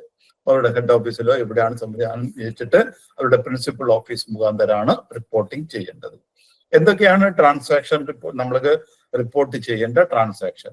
ആദ്യത്തേത് cash transaction report, CTR, cash transaction report. അത് എങ്ങനെയാണ് ചെയ്യേണ്ടത്? ഒരു കലണ്ടർ മന്തില് 10 ലക്ഷത്തിൽ കൂടുതൽ, മോർ ദാൻ 10 lakhs, 10 lakhs അല്ല, more than 10 lakhs, about 10 lakhs, 10 lakhsന്റെ മേലെ, 10 ലക്ഷം വരെ വേണ്ട, അതിന്റെ മേലെയാണെങ്കിൽ ഏതെങ്കിലും ഒരു അക്കൗണ്ടിൽ ക്യാഷ് ട്രാൻസാക്ഷൻ, ഡെബിറ്റ് ആയാലും ശരി ക്രെഡിറ്റ് ആയാലും ശരി, പൈസ എടുത്തിട്ടാലും ശരി പൈസ ക്രെഡിറ്റ് ആയാലും ശരി, അങ്ങനെ ഉണ്ടെങ്കിൽ നമ്മളത് റിപ്പോർട്ട് ചെയ്യണം. ആർക്കാ റിപ്പോർട്ട് ചെയ്യേണ്ടത്? Financial intelligence unit India. നമ്മൾ റിപ്പോർട്ട് ചെയ്യണം. അതിന്റെ സമയം അടുത്ത മാസം 15-ാം തീയതിക്ക് ഉള്ളിൽ റിപ്പോർട്ട് ചെയ്യണം. ചെയ്തിട്ടില്ലെങ്കിൽ അഗൈൻ നേരത്തെ പറഞ്ഞ ഫൈനിന് നമ്മൾ കൊടുക്കാൻ ബാധ്യസ്ഥനാണ്. അത് സിംഗിൾ ട്രാൻസാക്ഷൻ ആകാം, സീരീസ് ഓഫ് ട്രാൻസാക്ഷൻ ആകാം. ഒരു സിംഗിൾ ഒരു 11 ലക്ഷത്തിന്റെ ഒരു ചെക്ക് ക്യാഷ് ഡെപ്പോസിറ്റോ വിഡ്രോവലോ ഉണ്ടെങ്കിൽ അത് റിപ്പോർട്ട് ചെയ്യണം. ഇനി അതല്ല കുറേ ട്രാൻസാക്ഷൻസ് ആണ്, കുറെ ട്രാൻസാക്ഷൻ ചെയ്യേണ്ട അഗ്രിഗേറ്റ് ഒരു മാസത്തിൽ 10 ലക്ഷത്തിൽ കൂടുതൽ ഉണ്ടെങ്കിൽ അതും റിപ്പോർട്ട് ചെയ്യണം. അത് ഏത് ടൈപ്പ് അക്കൗണ്ട് ആയാലും ശരി, ഡെപ്പോസിറ്റ് അക്കൗണ്ട് ശരി, ലോൺ അക്കൗണ്ട് ആയാലും ശരി, ഏത് ടൈപ്പ് അക്കൗണ്ട് ആയാലും ശരി, ഡെബിറ്റ് ഓർ ക്രെഡിറ്റ്. ഒന്നുകിൽ ഡെബിറ്റ്, അത് വേറെ തന്നെ, ഡെബിറ്റ് വേറെ ക്രെഡിറ്റ് വേറെ. ഡെബിറ്റിൽ 6 ലക്ഷവും ഇവിടെ 7 ലക്ഷമായി, രണ്ടും കൂടെ 13 ലക്ഷമായി റിപ്പോർട്ട് ചെയ്യേണ്ടതെന്ന് വെച്ചാൽ വേണ്ട. ഡെബിറ്റില് അബൌവ് 10 lakhs, അതുപോലെ ക്രെഡിറ്റില് അബൌവ് 10 lakhs. ഇങ്ങനെയാണെങ്കിൽ മാത്രമേ നമ്മൾ റിപ്പോർട്ട് ചെയ്യേണ്ടൂ. റിപ്പോർട്ട് ചെയ്യുന്നത് ഒരിക്കലും കസ്റ്റമറോട് നമ്മൾ പറയാൻ പാടില്ല. നേരത്തെ പറഞ്ഞത് നമ്മൾ സീക്രസി മെയിൻറ്റെയിൻ ചെയ്യണം. അടുത്തത് സസ്പീഷ്യസ് ട്രാൻസാക്ഷൻ റിപ്പോർട്ട്. സംശയാസ്പദമായ ട്രാൻസാക്ഷൻ നടന്നാലും ശരി, ട്രാൻസാക്ഷൻ നടത്താൻ വേണ്ടിയിട്ട് ഉദ്യമം ഉണ്ടായാലും മതി. നമ്മൾക്കൊരു ട്രാൻസാക്ഷൻ നടത്താൻ വേണ്ടിയിട്ട് അവര് വന്നു, പൈസ അടക്കാൻ പറ്റി ചോദിച്ചു, നിങ്ങളിപ്പോ 20 ലക്ഷം ക്യാഷ് ഡെപ്പോസിറ്റ് അടക്കാൻ കൊണ്ടുവന്നു എന്നിട്ട് ചോദിച്ചു, നിങ്ങൾ ഇത് റിപ്പോർട്ട് ചെയ്യോ? എന്നിട്ട് ബാങ്കിലത്തെ സ്റ്റാഫ് പറഞ്ഞു 10 ലക്ഷത്തിന്റെ മേലെ നമ്മൾ റിപ്പോർട്ട് ചെയ്യും. അപ്പോൾ അയാൾ ആ പൈസ എടുത്തിട്ട് പോയി. അപ്പൊ there was an attempt, ഒരു അറ്റംപ്റ്റ് ഉണ്ടായിരുന്നു അവിടെ. അപ്പൊ ആക്ച്വൽ ട്രാൻസാക്ഷൻ നടക്കുകയാണെങ്കിലോ ഒരു അറ്റംപ്റ്റ് നടക്കുകയാണെങ്കിലോ നമ്മൾ suspicious transaction report immediately report ചെയ്യണം. അതിന് എത്രയാണ് സമയം? ബാങ്കാണ് തീരുമാനിക്കേണ്ടത്. ഈ ട്രാൻസാക്ഷൻ സസ്പീഷ്യസ് ട്രാൻസാക്ഷൻ ആണോ അല്ലയോ എന്ന് തീരുമാനിക്കാനുള്ള ഉത്തരവാദിത്തം ബാങ്കാണ്. അങ്ങനെ ബാങ്ക് തീരുമാനിച്ചാൽ ഇമ്മീഡിയറ്റ്ലി അത് റിപ്പോർട്ട് ചെയ്യണം. സസ്പീഷ്യസ് ട്രാൻസാക്ഷൻ എമൗണ്ട് ഇല്ല, ബാക്കി എല്ലാ ട്രാൻസാക്ഷനും എമൗണ്ട് ഉണ്ട്. സസ്പീഷ്യസ് ട്രാൻസാക്ഷന് എമൗണ്ട് ഇല്ല. അതുപോലെ തന്നെ സ്പെസിഫൈഡ് ഡേറ്റ് ഉണ്ട്. ഇവിടെ സ്പെസിഫൈഡ് ഡേറ്റ് ഇല്ല. Immediately it has to be reported, maximum within 7 days. 7 ദിവസമാണ് മാക്സിമം. ഇതില്ലെങ്കിൽ നേരത്തെ പറഞ്ഞ ഫൈനൊക്കെ വരും. അപ്പൊ ബാങ്ക് എപ്പോഴാണോ ഇത് തീരുമാനിക്കുന്നത് ഇത് സംശയാസ്പദമായ ട്രാൻസാക്ഷൻ ആണ്, അങ്ങനെ തീരുമാനിച്ചാൽ അന്നോ അല്ല അടുത്ത ദിവസമോ എപ്പോഴാണ് വെച്ചാൽ ഇമ്മീഡിയറ്റ്ലി അയക്കണം. Maximum 7 days. മിനിമം എമൗണ്ട് പറഞ്ഞിട്ടില്ല. അടുത്തത് കൗണ്ടർ ഫീറ്റ് കറൻസി റിപ്പോർട്ടാണ്. കള്ള നോട്ട് കസ്റ്റമർ കൊണ്ടുവന്ന റെമിറ്റൻസിൽ എപ്പോഴെങ്കിലും ആര് കൊണ്ടുവന്നാലും അപ്പൊ അതില് വരുന്നതിൽ കള്ളനോട്ട് ഉണ്ടെങ്കിൽ അതും നമ്മൾ റിപ്പോർട്ട് ചെയ്യണം. അതും 15-ാം തീയതിക്ക് ഉള്ളിലാണ്, അടുത്ത മാസം 15-ാം തീയതിക്കുള്ളിലാണ് റിപ്പോർട്ട് ചെയ്യേണ്ടത്. പിന്നെ അതിൽ 4-ൽ കൂടുതൽ, അതായത് 5ഓ അതിലധികമോ കള്ളനോട്ട് ഒരേ സിംഗിൾ റെമിറ്റൻസിൽ വരികയാണെങ്കിൽ നമ്മൾ FIR-ഉം ലോഡ്ജ് ചെയ്യണം. പോലീസ് സ്റ്റേഷനിൽ FIR-ഉം കൂടി ലോഡ്ജ് ചെയ്യണം. കൗണ്ടർ ഫീറ്റ് കറൻസി നമ്മൾ RBIക്കും റിപ്പോർട്ട് ചെയ്യുന്നുണ്ട്, FIU അവർക്കും റിപ്പോർട്ട് ചെയ്യണം. 5ഓ അതിൽ കൂടുതലോ കള്ളനോട്ടുകൾ ഉണ്ടെങ്കിൽ അതും റിപ്പോർട്ട് ചെയ്യണം. പിന്നുള്ളത് നോൺ ട്രാൻസ് പ്രോഫിറ്റ് ഓർഗനൈസേഷൻ NGOസിന്റെ അക്കൗണ്ടിൽ 10 ലക്ഷത്തിന്റെ മേലെ ക്രെഡിറ്റ്, ഏത് തരത്തിലെ ക്രെഡിറ്റ് ആയാലും ശരി, ട്രാൻസ്ഫർ ക്രെഡിറ്റ് ആണെങ്കിൽ ശരി, ക്യാഷ് ക്രെഡിറ്റ് ആണെങ്കിൽ ശരി, ഒരുപാട് കാര്യങ്ങൾ NGOs വഴി തെറ്റായ പ്രവണതകൾ നടക്കുന്നുണ്ട്. അപ്പൊ ക്രെഡിറ്റ് മാത്രമേ ഉള്ളൂ, അവിടെ ഡെബിറ്റ് ഇല്ല. അങ്ങനെ നടക്കുന്നുണ്ടെങ്കിൽ അതും റിപ്പോർട്ട് ചെയ്യണം. എബൌട്ട് 10 lakhs ആണ്, അതും 15-ാം തീയതിക്കുള്ളിലാണ് റിപ്പോർട്ട് ചെയ്യേണ്ടത്. പിന്നെ ഒന്ന് റിപ്പോർട്ട് ചെയ്യാനുള്ളത് cross border wire transfer report. വേറൊരു രാജ്യത്ത് നിന്ന് കാശ് ഇങ്ങോട്ട് ട്രാൻസ്ഫർ ആയിട്ട് വന്നു, അല്ലെങ്കിൽ നമ്മുടെ രാജ്യത്ത് നിന്ന് വേറൊരു രാജ്യത്തിലേക്ക് പൈസ ട്രാൻസ്ഫർ ചെയ്തു. അത് എബോവ് 5 lakhs ആണ്, 5 ലക്ഷത്തിൽ മേലെ. ഇൻവേർഡ് ആയാലും ശരി ഔട്ട്വേർഡ് ആയാലും ശരി അത് റിപ്പോർട്ട് ചെയ്യണം. അതിനും 15-ാം തീയതി, അടുത്ത മാസം 15-ാം തീയതിയാണ് സമയം. പിന്നെ ഒരു റിപ്പോർട്ടിംഗ് ഉള്ളത്, 6ാമത്തെ റിപ്പോർട്ടിംഗ് ബാങ്കുമായിട്ട് ബന്ധപ്പെട്ടതല്ല. 50 ലക്ഷത്തോ അതിൽ കൂടുതലോ ഉള്ള നമ്മൾ ഇമ്മോബിൾ പ്രോപ്പർട്ടി വാങ്ങിക്കുകയാണെങ്കിൽ അത് രജിസ്ട്രാറിന്റെ അവരുടെ ഉത്തരവാദിത്തമാണ് അയക്കേണ്ടത്. ക്വാർട്ടർലി റിപ്പോർട്ടാണ്, അത് ബാങ്കുമായിട്ട് ബന്ധപ്പെട്ട റിപ്പോർട്ടിംഗ് അല്ല. പിന്നെ ഇതിനകത്ത് നമ്മൾ അടുത്ത ഭാഗത്തേക്ക് നമ്മൾക്ക് അടുത്ത ക്ലാസ്സിലേക്ക് പോകാം. തൽക്കാലത്തേക്ക് 1 hour ആയി. നമ്മൾ ഇപ്പോൾ ഇവിടെ സ്റ്റോപ്പ് ചെയ്തിട്ട് നമ്മൾ അതിന്റെ കുറച്ച് MCQs നമ്മൾ നോക്കുന്നുണ്ട്. അത് കഴിഞ്ഞിട്ട് നിങ്ങൾക്ക് ക്ലാരിഫിക്കേഷൻ, ഡൗട്ട് ക്ലാരിഫിക്കേഷനോ വേറെ എന്തെങ്കിലും ചോദിക്കണമെങ്കിൽ ചോദിക്കാം. അഡ്മിൻ ഒന്ന് എല്ലാവരും എനാബിൾ ചെയ്യോ? അവർക്ക് അൺമ്യൂട്ട് ചെയ്യാൻ വേണ്ടി എനാബിൾ ചെയ്യോ? അഡ്മിൻ ഉണ്ടല്ലോ അല്ലേ? ഹലോ,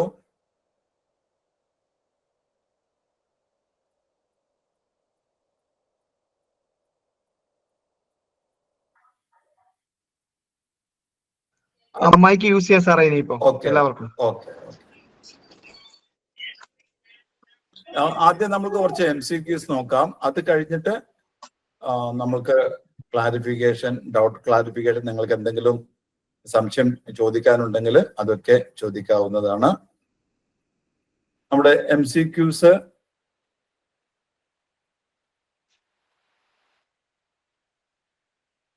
സ്ലൈഡ് കാണുന്നുണ്ടല്ലോ അല്ലെ? ഹലോ, സ്ലൈഡ് കാണാമല്ലോ അല്ലേ? ഹലോ, എല്ലാവർക്കും ഇവിടെ മ്യൂട്ട് ചെയ്യാം. കാണാൻ പറ്റുന്നില്ല സാർ. ആദ്യത്തേത് കാണുന്നില്ല. ആർക്കും കാണുന്നില്ല?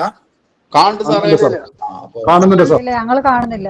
അത് നിങ്ങളുടെ അത് നിങ്ങൾ കാണാൻ കഴിയാത്തവർ നിങ്ങളുടെ ഫോൺ ഒന്ന് ചരിച്ചു പിടിച്ചു, റൊട്ടേഷൻ ഒന്ന് ചരിച്ചു പിടിച്ചാൽ മതി, കാണാൻ കഴിയും.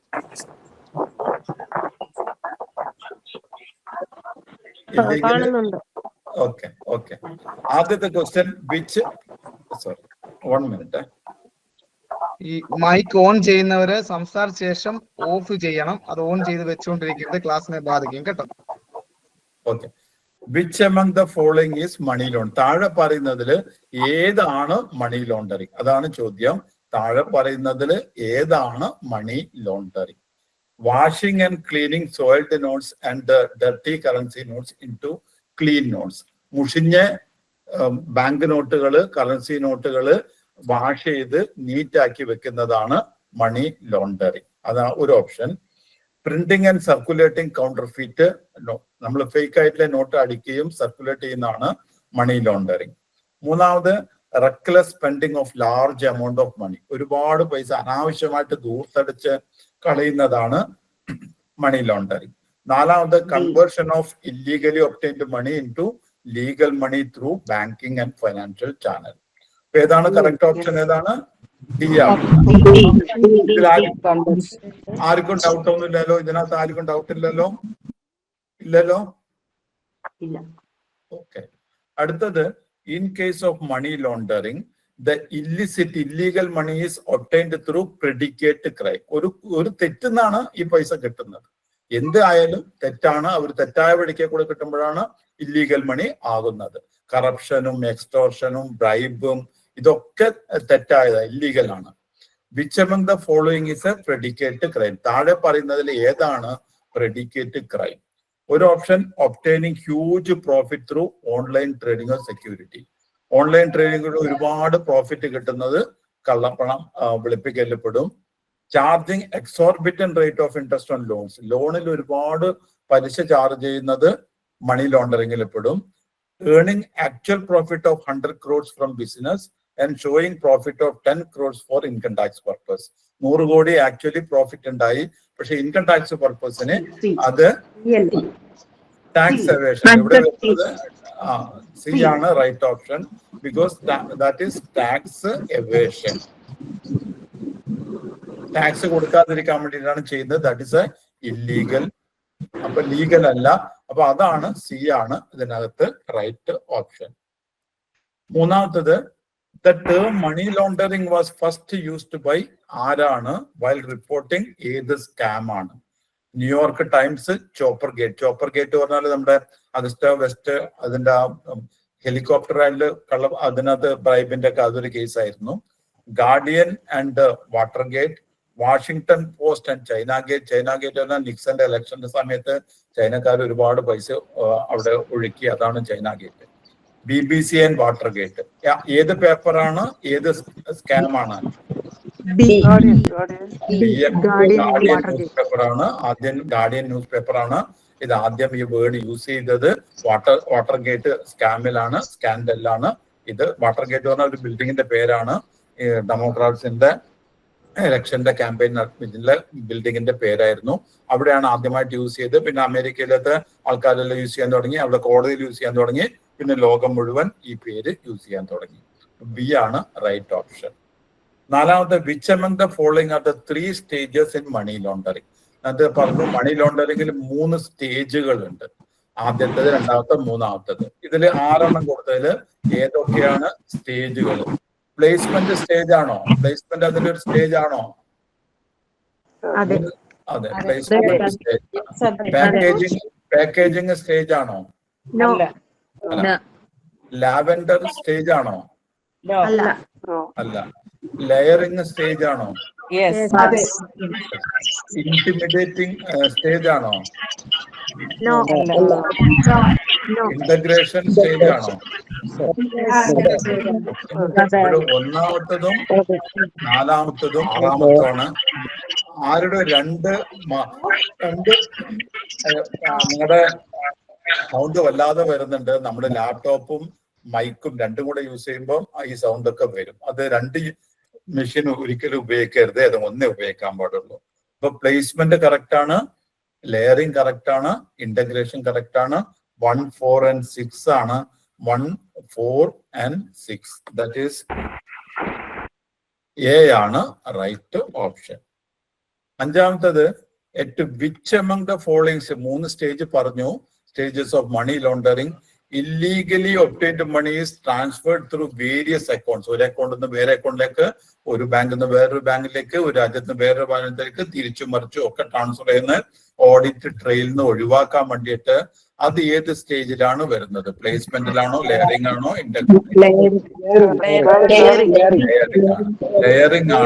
ലെയറിംഗ് ആണ്. ഡിഫറെന്റ് അക്കൗണ്ടിലേക്ക് ട്രാൻസ്ഫർ ചെയ്യുന്നത് ലെയറിംഗ് ആണ്. ലെയറിംഗ് സ്റ്റേജിലാണ് അത് വരുന്നത്. അടുത്തത്, at which among the following stages of money laundering it is easy for banks to identify. നമുക്ക് എവിടെയാണ് പെട്ടെന്ന് മനസ്സിലാക്കാൻ പറ്റും ഇത് കള്ളപ്പണമാണ് എന്ന് മനസ്സിലാക്കാൻ പറ്റിയത് ഏത് സ്റ്റേജിലാണ്? പ്ലേസ്മെന്റ്, ലെയറിംഗ്, ആദ്യത്തെ സ്റ്റേജിലാണ് നമ്മൾക്ക് മനസ്സിലാക്കാൻ പറ്റും. അതുകൊണ്ട് നമ്മൾ ഒരിക്കലും അത് എക്സെപ്റ്റ് ചെയ്യാൻ പാടില്ല. ഏഴാമത്തത്, which among the following are the correct sequence. ആ 3 സ്റ്റേജ് ഉണ്ട്. ആ 3 സ്റ്റേജ് അതേ ഓർഡറിൽ വരുന്നത് ഏതാണ് എന്ന ചോദ്യം. Placement, layering, conversion, placement, layering, disintegration, placement, integration, layering, placement, layering, integration. D ആണ് റൈറ്റ് ഓപ്ഷൻ. ഡി ആണ് റൈറ്റ് ഓപ്ഷൻ. അടുത്തത് 2 സ്റ്റേറ്റ്മെന്റ് ആണ് കൊടുത്തിട്ടുള്ളത്. Statement 1, UN General Assembly Declaration of 1998 asked member countries to enact laws in the jurisdiction എന്ന countries അവരുടെ ഇതിന് അധികാര പരിധിക്ക് ഉള്ളിൽ വരുന്നത്. അപ്പൊ UN ജനറൽ അസംബ്ലി ഒരു ഡിക്ലറേഷൻ പാസ്സാക്കി എല്ലാ രാജ്യങ്ങളും അവരുടേതായ രാജ്യങ്ങളിൽ നിയമം ഈ മണി ലോണ്ടറിങ് കർബ് ചെയ്യാൻ വേണ്ടിയിട്ടുള്ള നിയമം കൊണ്ടുവരണം. അത് ആദ്യത്തെ സ്റ്റേറ്റ്മെന്റ്. രണ്ടാമത്, ഇങ്ങനെയൊക്കെയാണ് പരീക്ഷയ്ക്ക് ക്വസ്റ്റ്യൻ വരുന്നത്. രണ്ടാമത്തെ statement, in India the offence of money laundering is a criminal offence. ഇന്ത്യയിൽ ഈ കള്ളപ്പണം വെളുപ്പിക്കുന്നത് ഒരു ക്രിമിനൽ ഒഫൻസ് ആണ്. ഇതാണ് രണ്ടാമത്തെ സ്റ്റേറ്റ്മെന്റ്. അപ്പൊ ഈ 2 സ്റ്റേറ്റ്മെന്റ് വായിച്ചിട്ട് താഴെ പറയുന്ന ഓപ്ഷനിൽ ഏതാണ് കറക്റ്റ് എന്ന് പറയണം. ആദ്യത്തെ ഇത് പറയുന്നു both statement 1 and 2 are correct. രണ്ടാമത്തെ പറയുന്നു both statement 1 and 2 are incorrect. മൂന്നാമത്തെ പറയുന്നു statement 1 is correct but statement 2 is wrong.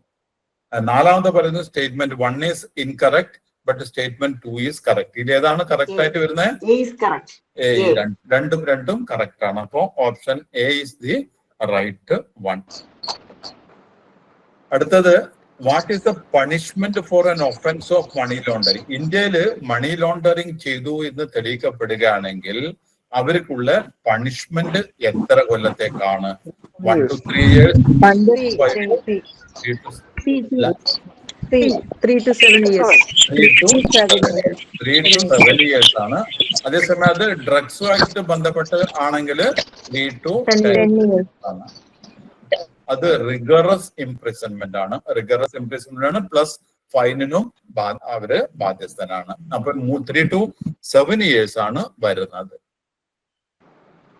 Last one, PML prevention of money laundering act 2000 is effective date ഇതിന്റെ ഏത് ദിവസമാണ്?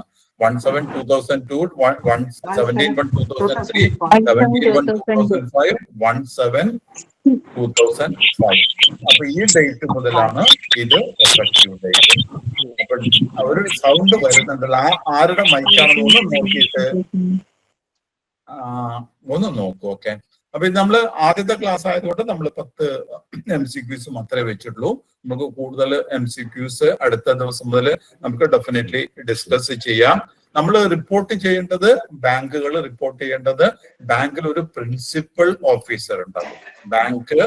എല്ലാ ബാങ്കും ഒരു പ്രിൻസിപ്പൽ ഓഫീസറെ വെക്കണം. പിന്നെ ഒരു ഡെസിഗ്നേറ്റഡ് ഡയറക്ടർ ഉണ്ടാകും. There will be A designated director. Designated director എല്ലാ ബാങ്കിലും ഉണ്ടാകും.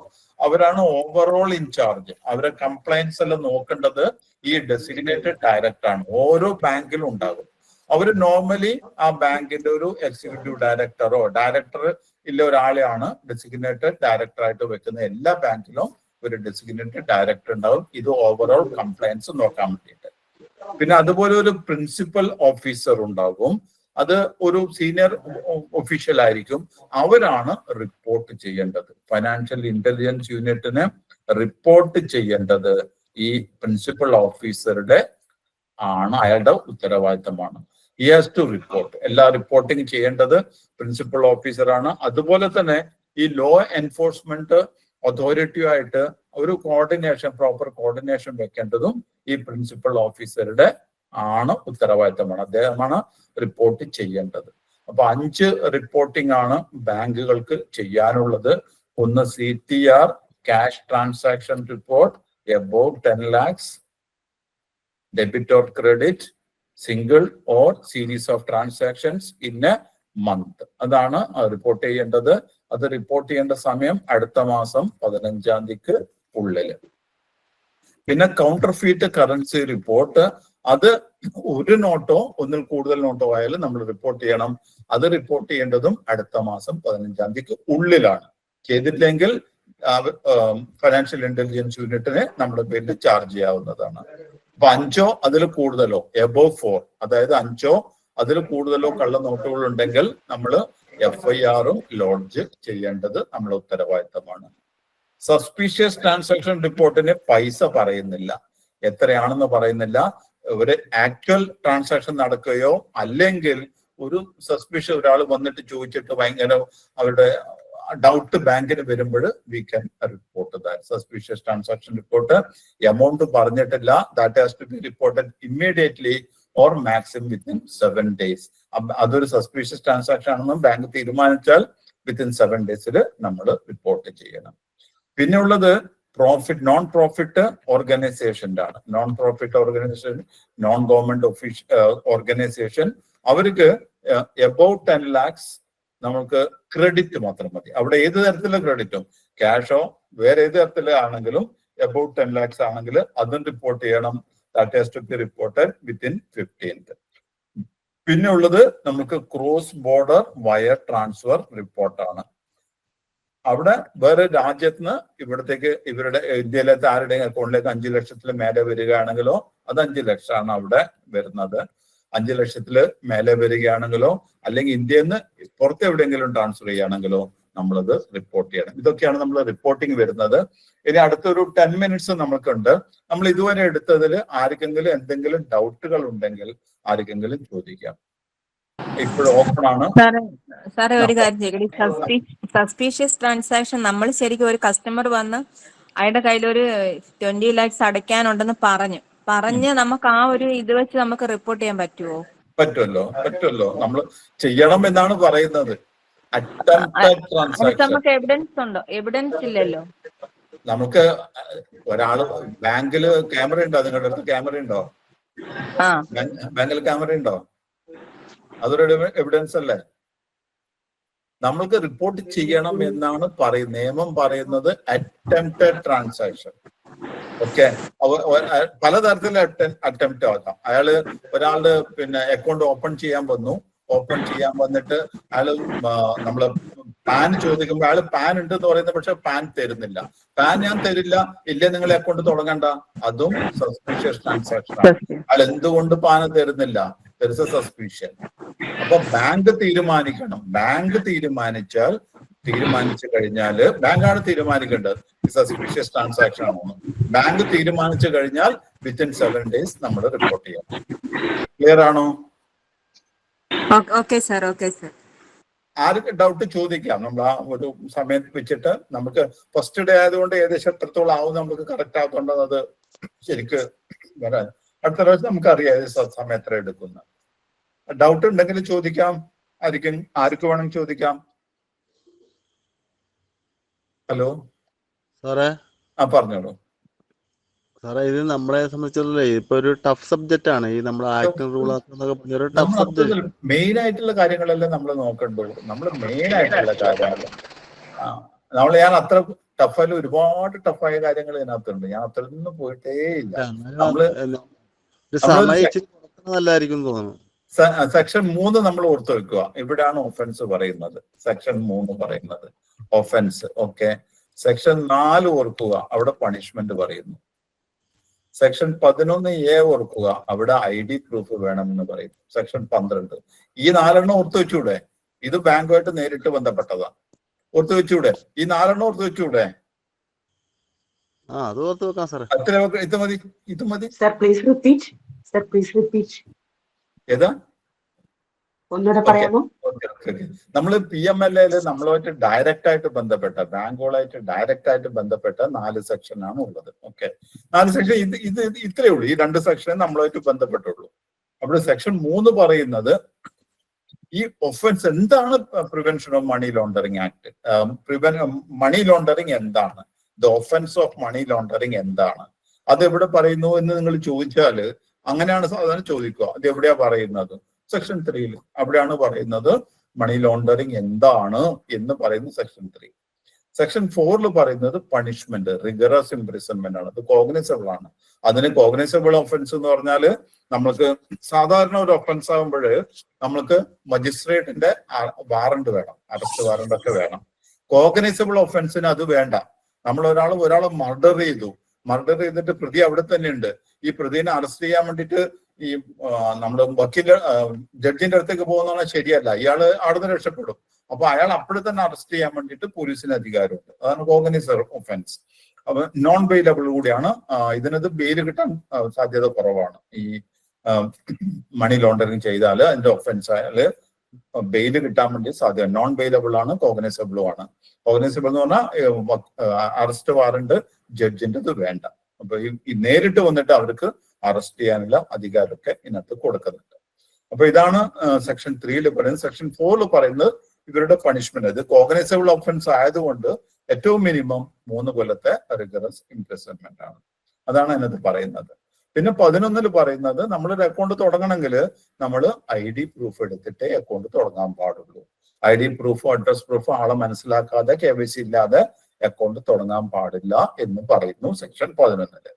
സെക്ഷൻ 12 നമ്മുടെ ഉത്തരവാദിത്തങ്ങൾ. റിപ്പോർട്ടിങ്ങില് നമ്മൾ റെക്കോർഡ് മെയിൻറ്റെയിൻ ചെയ്യേണ്ടത്. റെക്കോർഡ് മെയിൻറ്റെയിൻ ചെയ്യേണ്ടത് 5 കൊല്ലത്തേക്ക് റെക്കോർഡ് മെയിൻറ്റെയിൻ ചെയ്യണം. അത് നമുക്ക് ആര് ചോദിച്ചാലും നമുക്ക് പറയാൻ പറ്റണം 5 കൊല്ലത്തേക്ക് റെക്കോർഡ് ചെയ്യണം. അതേസമയം അവരുടെ ID പ്രൂഫ്, അഡ്രസ് പ്രൂഫ് ആണെങ്കിലോ അക്കൗണ്ട് ക്ലോസ് ചെയ്തിട്ട് 5 കൊല്ലം. അതുപോലെ തന്നെ നമ്മൾ ഈ റിപ്പോർട്ടിങ് നടത്തണം. ഇത്രയും കാര്യങ്ങൾ നമുക്ക് മനസ്സിലായി ഓർത്ത് വെച്ചൂടെ? ചെയ്തൂടെ? ഹലോ, ഇത്രയും കാര്യങ്ങൾ കൊടുത്താൽ മതി. ബാക്കി കൂടുതലൊന്നും വേണ്ട. ഇത് കോമൺ ആയിട്ട് വരുമ്പോഴാണ് അത് ആ സസ്യക്ക് അനുസരിച്ചിട്ട് ഇതില് വരുന്ന ക്വസ്റ്റ്യൻസിന്റെ ഇത് മാറും. നിങ്ങളുടെ ഇപ്പം ക്ലറിക്കൽ കാഡറിലാണെങ്കിൽ അല്ലെ അക്കൗണ്ടന്റ് കാഡറിലാണെങ്കിൽ അത് വേറെ ആയിരിക്കും. DGM കാഡറിലാകുമ്പോൾ അത് വേറെ ആയിരിക്കും. DGM കാഡറിലാകുമ്പോൾ കുറച്ചും കൂടെ ഡീപ്പായിട്ട് പോകും. ഒരു സീനിയർ മാനേജ്മെന്റ് കാഡറിലായതുകൊണ്ട് കുറച്ചും കൂടെ ഡീപ്പായിട്ട് പോകും. ഒരു ക്ലറിക്കൽ ഓർ അക്കൗണ്ടന്റ് ലെവൽ ആണെങ്കിൽ അത്ര ഡീപ്പായിട്ട് പോകില്ല. പക്ഷെ നമുക്ക് ബേസിക് ആയിട്ടുള്ള കാര്യങ്ങൾ നമ്മൾ ഓർത്ത് വെക്കുക. ഓക്കെ ആണോ? Okay sir. ഇനി വേറെ ആർക്കെങ്കിലും ഡൗട്ട് ഉണ്ടോ? ഇത്രയും കാര്യങ്ങൾ ഞാൻ പറഞ്ഞ അത്രയും ഓർത്താൽ മതി. വേറെ അതിൽ കൂടുതലൊന്നും ഓർക്കണ്ട. അത്രയും ഓർത്താൽ മതി. ഓക്കെ. മണി ലോണ്ടറിങ് എന്ന് പറഞ്ഞാൽ എന്താണ്? ഈ വാക്ക് എവിടെ നിന്നാണ് വന്നത്? അതൊക്കെ ഇവിടുത്തെ നിയമം ഏതാണ്? അതൊക്കെ ബേസിക് ആയിട്ടുള്ളത്. പിന്നെ നമ്മൾ ഇത് കഴിഞ്ഞ അടുത്ത ക്ലാസ് നമ്മൾ KYC, അത് നമ്മൾ അറിഞ്ഞിരിക്കണം. KYC അത് RBI ഇഷ്യൂ ചെയ്യുന്നതാണ്. KYC നമ്മൾ എന്തൊക്കെയാണ് ചെയ്യുന്നത് അത് നമ്മൾ അറിഞ്ഞിരിക്കണം. നമ്മൾ അക്കൗണ്ട് തുടങ്ങുമ്പോൾ എന്തൊക്കെ ഡോക്യുമെന്റ് വേണം, ആ കാര്യങ്ങളൊക്കെ നമ്മൾ അറിഞ്ഞിരിക്കണം. വേറെ ഏതൊക്കെ ഡൗട്ട് ഉണ്ടെങ്കിൽ ചോദിക്കാം. ഹലോ, ആർക്കും ഡൗട്ട് ഇല്ല? ഹലോ, പറഞ്ഞോളൂ. ഡൗട്ട് ഉണ്ട്, പറഞ്ഞോളൂ. ഞാൻ ഈ ഒരു മാസം 10 ലക്ഷത്തിന് മുകളിൽ ട്രാൻസാക്ഷൻ എന്നല്ലേ പറഞ്ഞേ? ഒരു മാസം 10 ലക്ഷത്തിന് മുകളിൽ ട്രാൻസാക്ഷൻ നടക്കുകയാണെങ്കിൽ റിപ്പോർട്ട് ചെയ്യണം. അതെ, ഒരു അക്കൗണ്ടില് ക്യാഷ് ട്രാൻസാക്ഷൻ മാത്രമേ ഉള്ളൂ. ട്രാൻസ്ഫർ ആയിട്ട് വരുന്നതൊന്നും ഇല്ല. അതിൽ ക്യാഷ് ട്രാൻസാക്ഷനേ ഉള്ളൂ. ഈ സാധാരണ അക്കൗണ്ടിൽ ക്യാഷ് ട്രാൻസാക്ഷനേ ഉള്ളൂ. അതേസമയം നോൺ പ്രോഫിറ്റ് ഓർഗനൈസേഷൻസ്, അത് NTR ആണ്. നോൺ പ്രോഫിറ്റ് ഓർഗനൈസേഷൻസ് അവർക്ക് about 10 lakhs any type of credit മാത്രമേ ഉള്ളൂ. ക്യാഷ് ട്രാൻസാക്ഷനിൽ ബോത്ത് ഡെബിറ്റ് ആൻഡ് ക്രെഡിറ്റ് ഉണ്ട്. about 10 lakhs single transaction or a series of transaction. അതേസമയം നോൺ പ്രോഫിറ്റ് ഓർഗനൈസേഷനിൽ, നോൺ ഗവൺമെന്റ് ഓർഗനൈസേഷനിൽ 10 ലക്ഷം പല സ്ഥലത്തും പൈസ വരുന്നുണ്ട് അവർക്ക്. അത് മൊത്തം റിപ്പോർട്ട് ചെയ്യേണ്ടത്. ഒരു ജോയിന്റ് അക്കൗണ്ട് ആകുമ്പോ എങ്ങനെയാണ് 10 lakh about 10 lakh പ്രശ്നം വരുന്നത്? അക്കൗണ്ട് അല്ലേ നമ്മൾ പറയുന്നത്? അക്കൗണ്ടേ ഉള്ളൂ. അക്കൗണ്ട് എന്നല്ല പറയുന്നത്. അക്കൗണ്ടിലെ ട്രാൻസാക്ഷൻ അല്ല നമ്മൾ പറയുന്നത്. അതെ, നമ്മളൊരു ബാങ്കിൽ ചെയ്യുമ്പോൾ പോപ്പ് ചെയ്ത് വരുന്നുണ്ട്. ജോയിന്റ് അക്കൗണ്ട് ആകുമ്പോൾ പോപ്പ് ചെയ്ത് വരുന്നുണ്ട് 10 ലക്ഷത്തിന് വരും. അത് പോപ്പ് ചെയ്യും, അത് ഓട്ടോമാറ്റിക്കലി വരും. പിന്നെ ചില ട്രാൻസാക്ഷൻ അതിനകത്ത് ഒഴിവാക്കിയിട്ടുള്ളത്, നമുക്കൊരു ATM ഉണ്ട്, അതിലത്തെ കാശ് കൊടുക്കാൻ വേണ്ടി ഏജൻസി ഉണ്ട്, അവർ 15 ലക്ഷം. അതൊക്കെ നമുക്ക് വൈറ്റ് ലൈൻ ചെയ്യാം. അത് അവർ റിപ്പോർട്ട് വരാത്ത തരത്തിൽ നമുക്ക് ചെയ്യാൻ പറ്റും. വേറെ ആർക്കെന്താ ഡൗട്ട് ഉണ്ടോ? നമ്മളിപ്പോ ഈ ബേസിക് ആയിട്ടുള്ള കാര്യങ്ങളെ ഇത്ര പറഞ്ഞുള്ളൂ. അത് കൂടുതൽ ഡീപ്പായിട്ട് പോകുന്നില്ല. നമ്മളിപ്പോ ഡീപ്പായിട്ട് പോകാൻ ഫോർ എക്സാമ്പിൾ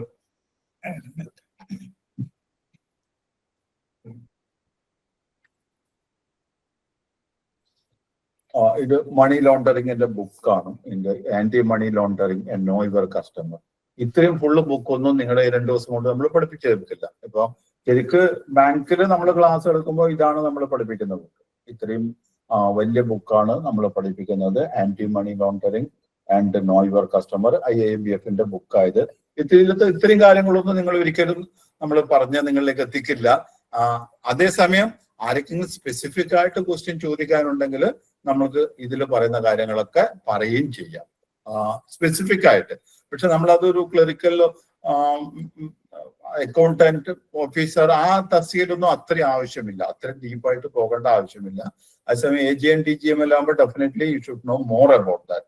അങ്ങനെ ആരെങ്കിലും സ്പെസിഫിക് ആയിട്ട് ഡൗട്ട് ഉണ്ടെങ്കിൽ അതിന്റെ ആൻസർ അവർക്ക് സ്പെസിഫിക് ആയിട്ട് പറയാം. അല്ലാണ്ട് ജനറൽ ആയിട്ട് അത്രയും ഡീപ്പായിട്ട് നമുക്ക് പോകേണ്ട ആവശ്യമില്ല.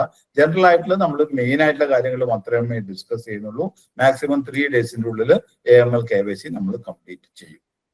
ഓക്കെ ആണോ സാറേ? 1 മന്തില് ആൾ ട്രാൻസാക്ഷന്റെ ടോട്ടൽ ആണോ 10 lakh പറയുന്നത്? ക്യാഷ് ട്രാൻസാക്ഷൻ ഒന്നിലധികം പേയ്മെന്റ് ഉണ്ടെങ്കിൽ അത് 10 lakh എബോ ആണെങ്കിൽ. അതെ, സപ്പോസ് ഒരാളുടെ ക്യാഷ് ട്രാൻസാക്ഷൻ റിപ്പോർട്ട് ഒരാളുടെ അക്കൗണ്ടിൽ അപ്പൊ ഒരു ദിവസം 2 ലക്ഷം വന്നു. നമ്മള് ഡെബിറ്റ് വേറെയും ക്രെഡിറ്റ് വേറെയും തന്നെ എടുക്കുക. രണ്ടും കൂടെ ഒന്നും ചേർത്തില്ല.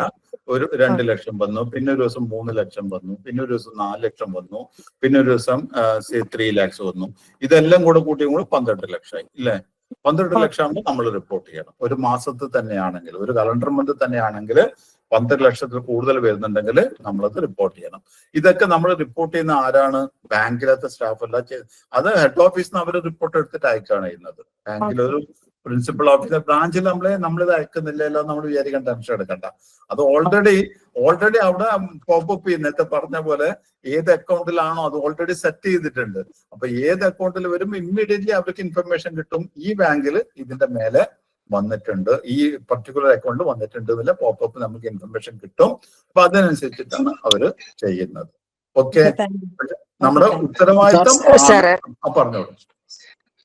സാർ ഒരു ക്വസ്റ്റ്യൻ, അനുവദനീയമായ പരിധി ഒരാൾക്ക് SBI അക്കൗണ്ടിൽ ഇപ്പൊ പ്രസന്റ് കണ്ടീഷനിൽ അത് അനുവദനീയമായ പരിധി അയാൾക്ക് അതിന്റെ റെക്കോർഡ് പ്രൊഡ്യൂസ് ചെയ്യാൻ പറ്റുമെങ്കിൽ അങ്ങനെ ഒരു പരിധി ഇല്ല. ഞാനിപ്പോ ഒരു പ്രോപ്പർട്ടി വിറ്റു, ബ്ലാക്ക് മണിയല്ല വൈറ്റ് മണിയല്ല, 1 കോടിക്ക് ഞാൻ പ്രോപ്പർട്ടി വിറ്റു, അത് രജിസ്റ്റർ ചെയ്തു. There is A proper record.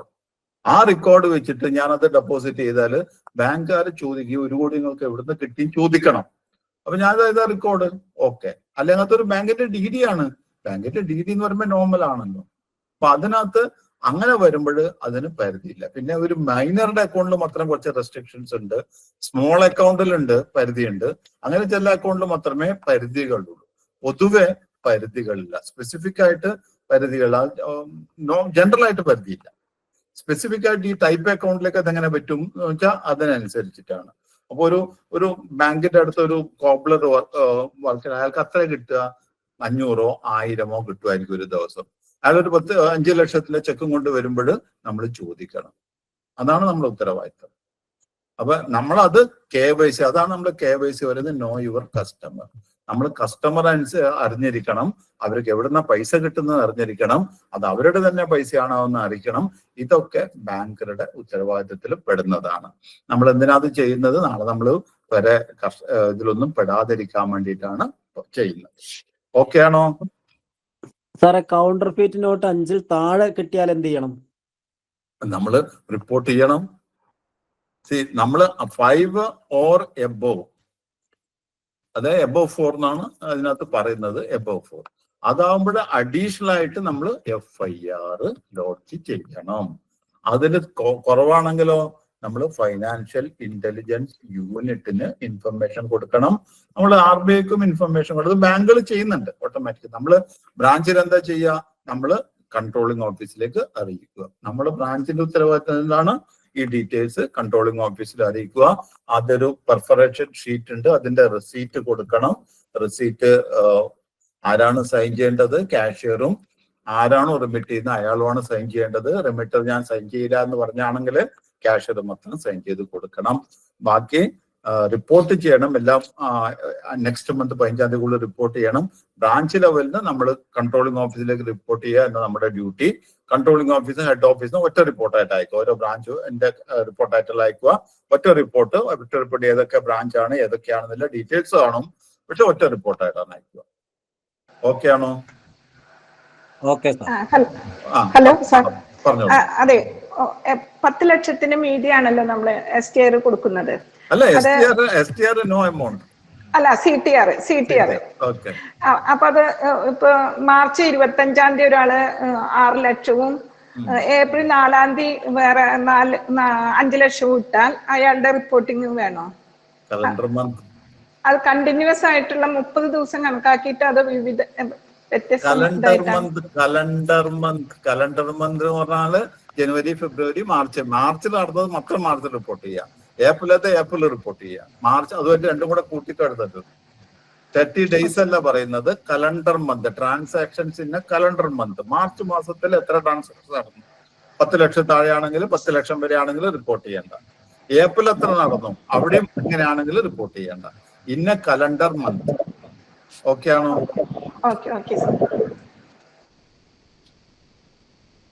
ഇനി ആർക്കും ഡൗട്ടില് നമുക്ക് ഇന്നത്തെ വൈൻഡപ്പ് ചെയ്തൂടെ? ഇന്നത്തെ ക്ലാസ് ഇവിടെ വൈൻഡപ്പ് ചെയ്തൂടെ? Okay sir. Okay. Take care. Good night. Thank you, sir. Thank you, sir. Good night. Thank you, sir. Thank you, sir.